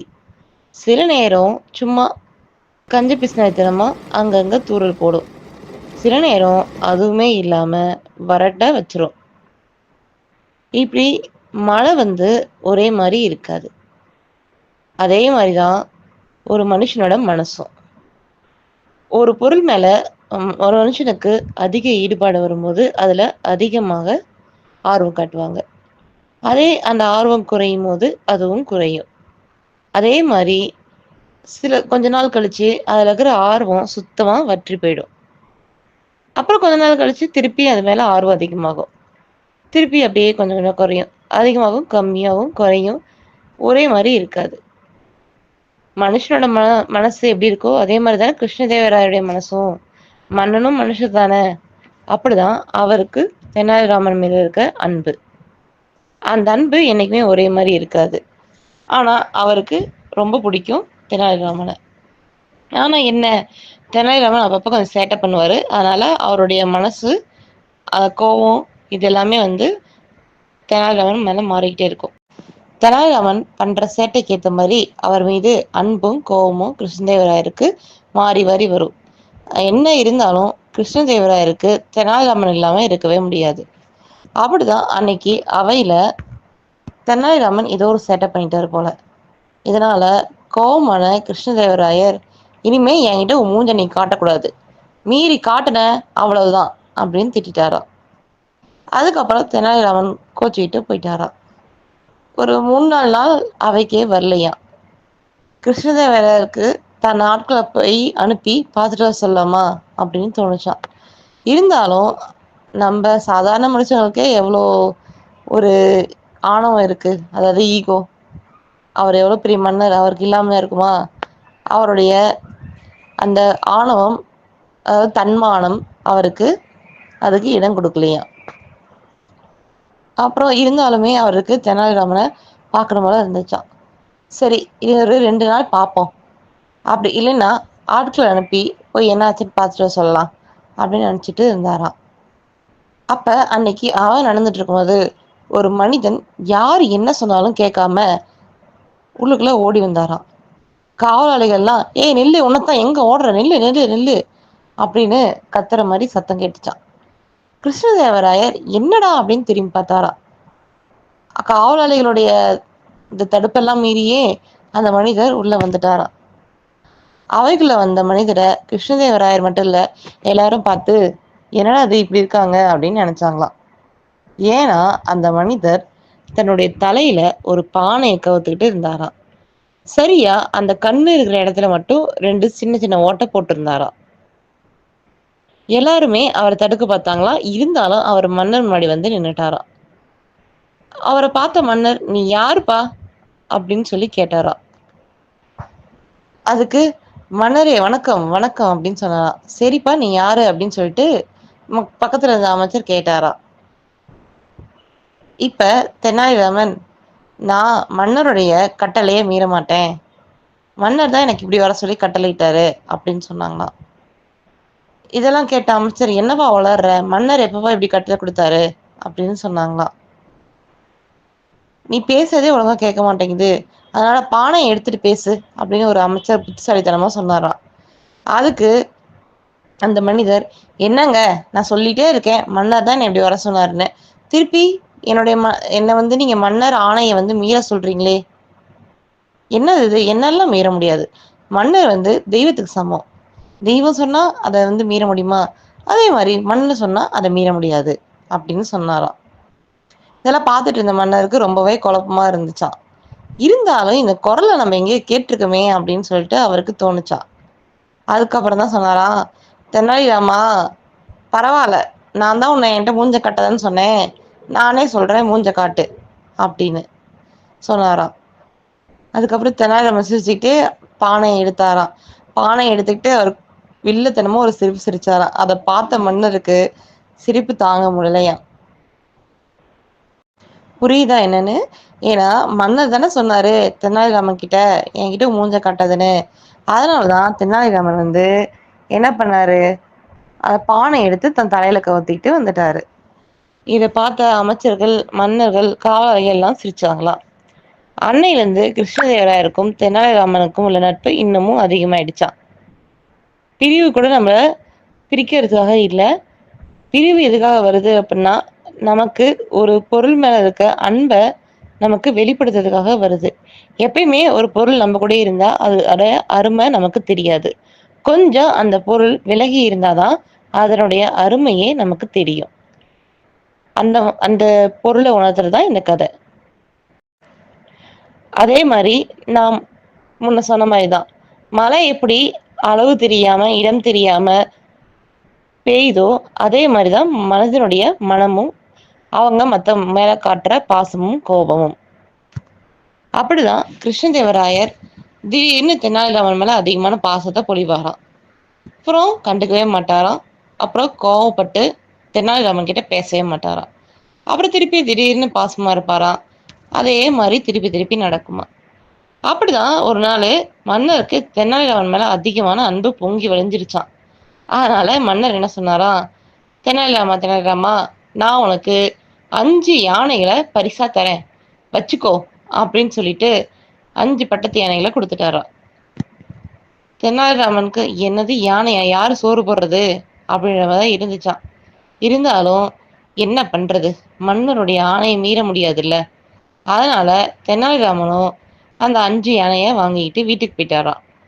வீட்டுக்கு போனோன்னே சாரதா அவங்க சும்மாவே எல்லாத்துக்கும் பதறுவாங்க. யானையை பார்த்துட்டு, ஐய என்ன யானையை வாங்கிட்டு வந்திருக்கிறீங்க, ஐயோ எனக்கு இந்த யானையை பார்த்தாவே பயமா இருக்குது அப்படின்னு சொன்னாங்களாம். கொஞ்சம் அமைதியா இரு, மன்னர் கொடுத்துருக்கிறாரு அப்படின்னு சொன்னாங்களாம். ஆனா இதுங்களை எங்க நிறுத்துவீங்க, இங்க எங்க இடம் இருக்குது அப்படின்னு சொன்னாங்களாம். அதுக்கு தெனாலிராமன் பாத்துக்கலாம் இரு அப்படின்னு சொல்லிட்டு அன்னைக்கு இரவு முழுசும் வெளியிலேயே கட்டிட்டாராம். உள்ள படுத்துட்டு இருந்த சாரதாக்கும் பயமா இருந்துச்சான். இந்த யானைக்கு திடீர்னு மதம் முடிச்சிட்டா நம்ம என்ன பண்ணுவோம் அப்படின்னு சாரதா தெனாலிராமனை கேட்டாங்களாம். இதை கேட்டு தெனாலிராமனுக்கு ஐயோ நம்ம இது யோசிக்கவே இல்லையே அப்படின்னு சொல்லிட்டு கொஞ்சம் பயம் வந்துச்சான். நான் நாளைக்கு ஒரு நல்ல யானை பாகனா வச்சிடுறேன் அப்படின்னு சொன்னாராம்.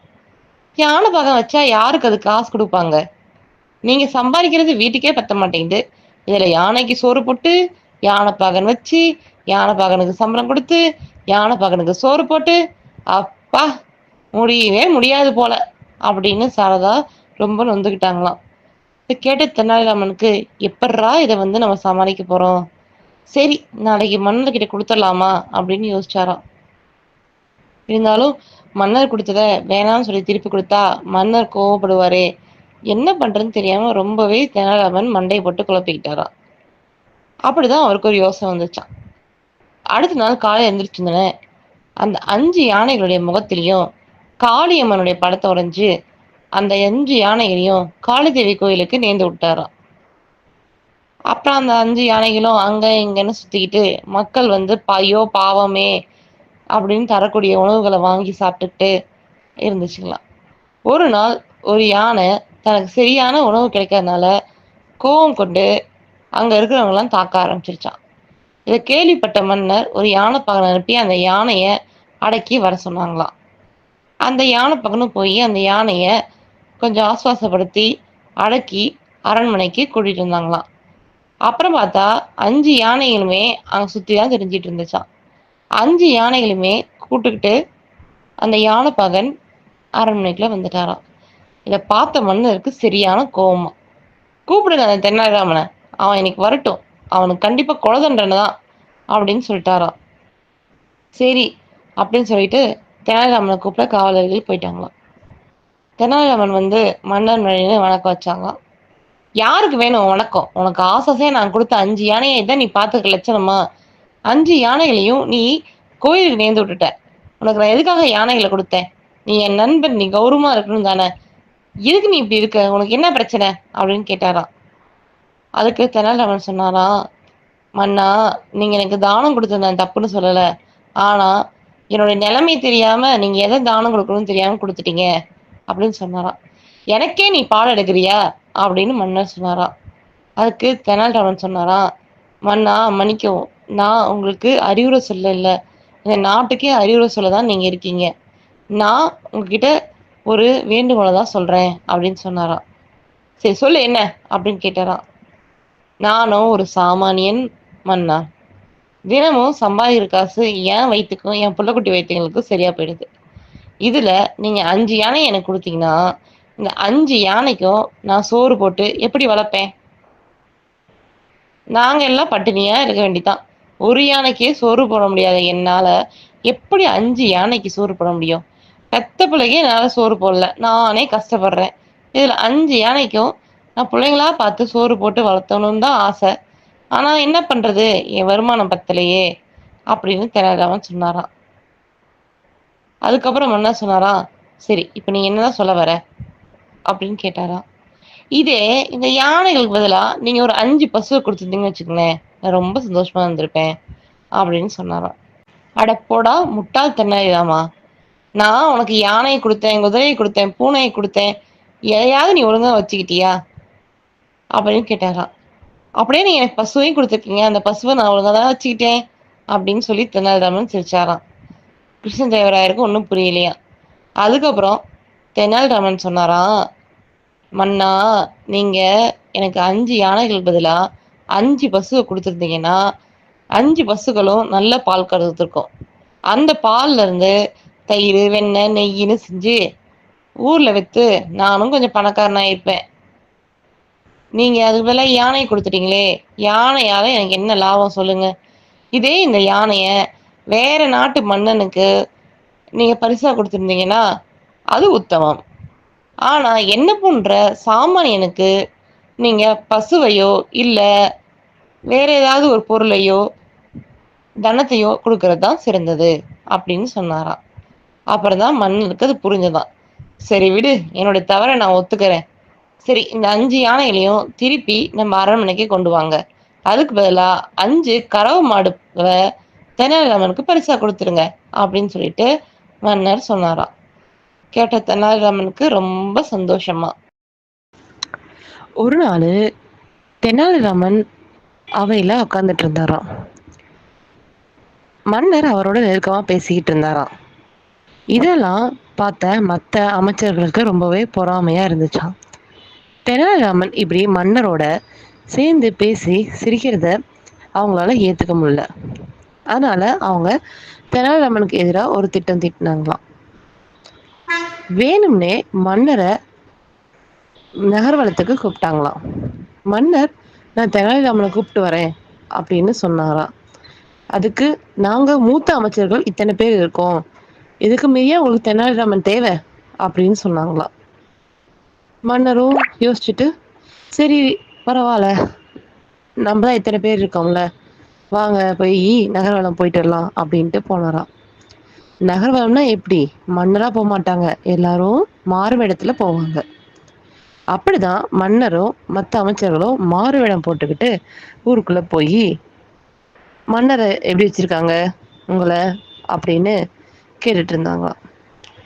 அப்ப மன்னரும் போய் ஒரு வயசான ஆள்கிட்ட, நான் வெளியூர்ல இருந்து வரேங்க, பஞ்சம் முளைக்கிறதுக்காக இந்த ஊருக்கு வந்துட்டு இருக்கேன். இந்த ஊர்ல மன்னர் எப்படி, எல்லாரும் நல்லா பாத்துக்குவாரா, ஏதாவது குறை இருக்குதா?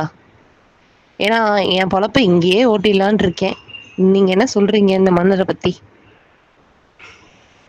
சரியாகுமா, இங்க இருக்கலாமா அப்படின்னு கேட்டாராம். உடனே அந்த முதியவர் உள்ள போயிட்டு ஒரு கரும்பு எடுத்துட்டு வந்தாராம். ஒரு கரும்பு எடுத்துட்டு வந்து அதை உடைச்சு காட்டி, எங்க மன்னர் இது போன்றவர் அப்படின்னு சொன்னாராம். மன்னருக்கு ஒன்றும் புரியலையா. அந்த பக்கத்துல இருந்த அமைச்சர் உடனே, மன்னா, இவர் உங்களை அவதூறா சொல்றாரு, நீங்க இவ்வளவு வலிமை இல்லாதவர், ரொம்பவுமே பலவீனமானவர் அப்படின்றத சுட்டி காட்டுறதுக்காக தான் இந்த கரும்பை அடிப்பகுதியில உடைச்சிருக்காரு அப்படின்னு சொன்னாராம். ஆமாங்க, அவர் கரும்பை அடிப்பகுதியில தான் உடைச்சிருந்தாராம். உடனே மன்னருக்கு கோபம் வந்துருச்சான். என்ன, நான் பலவீனமானவனா அப்படின்னு சொல்லி கேட்டாராம். உடனே பின்னாடி இருந்த ஒருத்தர் தன் தாடி மீசையெல்லாம் பிடுங்கி போட்டுட்டு எந்திரிச்சு நின்று, மன்னா கோவப்படாதீங்க, அவர் என்ன சொல்ல வர்றாருன்னா, நீங்க அந்த கரும்புடைய அடிப்பகுதி போல இனிப்பானவர், மேல் பகுதி போல கசப்பானவர். மேல் பகுதி கசப்பா இருந்தாலும் அடிப்பகுதி இனிப்பா இருக்கும், அதுதான் அவர் சொல்ல வர்றாரு அப்படின்னு சொன்னாங்களாம். அந்த அமைச்சர் வேற யாரும் இல்ல, தெனாலிராமன் தான். உடனே மன்னர் தெனாலிராமனை ஆற தழுவி ரொம்பவே சந்தோஷப்பட்டாராம். எந்த ஒரு விஷயத்தையுமே நாம முழுசா பார்க்கணும், அதோட நுனிப்பில் வேற மாதிரி பார்க்க கூடாது. அதுதான் இந்த கதையுடைய நியதி. சரி வாங்க, நம்ம அடுத்த கதைக்கு போலாம். ஒரு நாள் மன்னருக்கும் வந்து தெனாலிராமனை வெட்டிட்டாராம். வெட்டின உடனே தெனாலிராமன் இறந்துட்டாராம். தெனாலிராமன் இறந்த செய்தி ஊர் பூராவுமே பரவிருச்சான். உடனே புரோகிதர்கள்லாம் வந்து, எப்படி மன்னா நீங்க ஒரு அந்தணனை வெட்டலாம், அந்தணனை வெட்டுறது எவ்வளவு பெரிய பாவம் தெரியுமா உங்களுக்கு அப்படின்னு கேட்டாங்களாம். மன்னருக்கு ஏற்கனவே தெனாலிராமனை கோவத்துல வெட்டிட்டோம், இதுல வேற இவங்க வேற பாவங்கிறாங்க அதுங்கிறாங்க, ஐயோ கடவுளே என்ன பண்றதுன்னு தெரியலேன்னு யோசிச்சுட்டு இருந்தாராம். அப்ப ஒரு அந்தணன் வந்துட்டு, நீங்க இந்த மாதிரி ஒரு அந்தணனை வெட்டினதுக்காக, அதாவது இத கேட்கிறவரும் புரோகிதர் தான், அந்தணன் தான், தெனாலிராமனும் ஒரு அந்தணன் தான். அந்த அந்தணன் வந்து மன்னர்கிட்ட சொன்னாராம், இந்த மாதிரி நீங்க இதுக்கு ஒரு பரிகாரம் பண்ணணும், அதுக்கு என்ன பண்ணும் அப்படின்னா, நடுநிசையில சுடுகாட்டுல உட்காந்து தெனாலிராமனுடைய ஆவிக்கு சாந்தி பூஜை பண்ணணும் அப்படின்னு சொன்னாங்களாம். மன்னருக்கு இது கேட்கவே வியப்பா இருந்துச்சாம். சரி இருந்தாலும் என்ன பண்றது அப்படின்னு சொல்லிட்டு ராஜகுருவை கூப்பிட்டு இதை சொன்னாராம். உடனே ராஜகுரு, ஏற்கனவே தெனாலிராமனுக்கு எனக்கு ஆகாது, இதை வேற செத்து போய் ஆவியா அலையறான், இதுல வேற சுடுகாட்டுக்கு போய் பூஜை பண்ணா அந்த தெனாலிராமன் என்னென்ன பாடுபடுத்துவானோ, முடியவே முடியாது மன்னா, என்னால முடியாது அப்படின்னு சொன்னாராம். மன்னர், இதை நீங்க பண்ணிதான் ஆகணும். தனியா போறதுக்கு பயமா இருந்தா கூட 4 பேர் கூப்பிட்டுட்டு போங்க, எனக்கு தெரியாது, நீங்க பண்ணிதான் ஆகணும் அப்படின்னு கண்டிப்பா சொல்லிட்டாராம். இப்ப வேற வழி இல்லாம அந்த ராஜகுரு நடுநிசையில சுடுகாட்டுக்கு பூஜை பண்ண 4-5 புரோகிதர்களோட போனாராம். போய் ஒரு மரத்தடியில உட்காந்து பூஜை பண்ணாங்களாம். பூஜையெல்லாம் முடிச்சிட்டு அந்த புரோகிதர் இந்த ஒரு உயரமான மரம் இருந்துச்சாம், அந்த மரத்தடியில உட்காந்து தான் பூஜை பண்ணியிருப்பாங்க. இப்ப அந்த மரத்தை அண்ணாந்து பார்த்துட்டு, ஏ தெனாலிராமா, பிரம்ம ராட்சசா, நீ உயிரோட இருக்கும் போதே எங்களெல்லாம் அந்த பாடுபடுத்துவ, இப்ப நீயோ செத்து போய் ஆவியா அலையிற, ஐயோ என்னென்ன பண்ண போறியோ, தெனாலிராமா இங்க பாரு, உனக்கான சாந்தி பூஜையெல்லாம் நான் பண்ணிட்டேன், இனிமே என்னையோ மன்னரையோ இந்த ஊரையோ யாரையும் நீ தொந்தரவு பண்ணக்கூடாது, சரியா அப்படின்னு சொல்லி பேசிட்டு இருக்கும் போதே அங்கிருந்து ஒரு உருவம் தம்முன்னு குதிச்சுச்சான். இதை பார்த்த உடனே புரோகிதர்கள் எல்லாம் அலறி அடிச்சுக்கிட்டு, ராஜகுருவும் தான் அலறி அடிச்சுக்கிட்டு வேகமா மன்னர்கிட்ட ஓடி வந்தாங்களாம். அது நடுநிசி இருந்தாலும் வேற வழி இல்லாம மன்னரை எழுப்பி, மன்னா மன்னா இதெல்லாம் நடந்துருச்சு, ஐயோ அந்த பிரம்மராட்சசன் உயிரோட தான் இருக்கான், ஊருக்குள்ள வரா அப்படின்னு சொல்லி புலம்பிட்டு இருந்தாங்களாம். இதை கேள்விப்பட்ட மன்னர், யாரு இந்த பிரம்ம ராட்சசன் கிட்ட இருந்து நம்ம ஊரை காப்பாத்துறாங்களோ அவங்களுக்கு 1000 பொற்காசுகள் பரிசா தரேன் அப்படின்னு சொன்னாராம். அவர் அறிவிச்சோன்ன ஒரு முதியவர் வந்தாராம். வந்துட்டு அந்த பிரம்ம ராட்சசனை நான் கட்டுப்படுத்துறேன் அப்படின்னு சொன்னாராம். இதை கேட்ட மன்னர், என்னது உண்மைதான் சொல்றீங்களா, எப்படி கட்டுப்படுத்துவீங்க அப்படின்னு கேட்டாராம். அதுக்கு அந்த முதியவர் சொன்னாரா, அவர் உயிரோட வர வச்சு நான் அவரை கட்டுப்படுத்துவேன், அவர் உயிரோட வந்து விட்டா இந்த பிரச்சனை எல்லாமே முடிஞ்சிரும்ல அப்படின்னு சொன்னாராம். மன்னர், என்ன வளர்றீங்க, எப்படி அவர் உயிரோட வருவாரு அப்படின்னு கேட்டாராம். அதுக்கு அந்த வேஷத்தை கலைச்சிட்டு உள்ள தெனாலிராமன், இப்படிதான் அப்படின்னு சொல்லிட்டு தன்னுடைய உண்மையான சுயரூபத்தை காட்டினாரா. உடனே மன்னருக்கு ரொம்பவுமே சந்தோஷம். ஓடி போய் தெனாலிராமனை கட்டி பிடிச்சி, என்னை மன்னிச்சிரு என்னை மன்னிச்சிரு என்னை மன்னிச்சிரு அப்படின்னு கேட்டாராம். அப்புறம் கொஞ்ச நேரம் கழிச்சு, எனக்கு ஒரு சந்தேகம், நீ செத்து போயிட்டீல, அப்புறம் எப்படி உயிரோட வந்த அப்படின்னு கேட்டாராம். மன்னா, எனக்கு மறுபிறவி கிடைச்சிருக்கு, அதனாலதான் உயிரோட வந்தேன் அப்படின்னு சொன்னாராம். மன்னர் இதை நம்ப முடியாம, உண்மை சொல்லு தெனாலிராமா அப்படின்னு கேட்டாராம். நீங்க அன்னைக்கு வெட்டினது என்ன இல்ல, நீங்க கோவத்துல என்னுடைய தலையை நினைச்சு பக்கத்துல இருந்த வேற ஒரு தூண் மேல கத்தி வீசிட்டீங்க, அதனாலதான் நான் தப்பிச்சேன், ஆனா நீங்க நான் செத்துதான் நினைச்சிட்டீங்க, அதனால சும்மா உங்க கூட விளையாண்டேன் அப்படின்னு சொன்னாராம். மன்னருக்கு ரொம்பவுமே சந்தோஷமா தெனாலிராமன் திரும்பி வந்ததுல. அதுவும் இல்லாம தான் உயிர் நண்பனை தான் கொன்னுட்டோன்றத குற்ற உணர்ச்சியே மன்னருக்கு ரொம்பவே அதிகமா இருந்துச்சான். அவரையும் உயிரோட அது கொன்னுகிட்டே இருந்துச்சான். ஆனா தெனாலிராமன் உயிரோட வந்ததை நினைச்சு அவருக்கு அந்த குற்ற உணர்ச்சியெல்லாம் நீங்கி தான் தவற உணர்ந்து, இனிமே நான் அவசரப்பட்டு கோவப்பட மாட்டேன், யாரையும் தாக்க மாட்டேன் அப்படின்னு ஒரு சூளுரை அவருக்குள்ளேயே அவர் எடுத்துக்கிட்டாராம். இந்த கதை உங்களுக்கு பிடிச்சிருந்தா லைக் பண்ணுங்க, ஷேர் பண்ணுங்க, சப்ஸ்கிரைப் பண்ணுங்க. ரொம்ப நன்றி.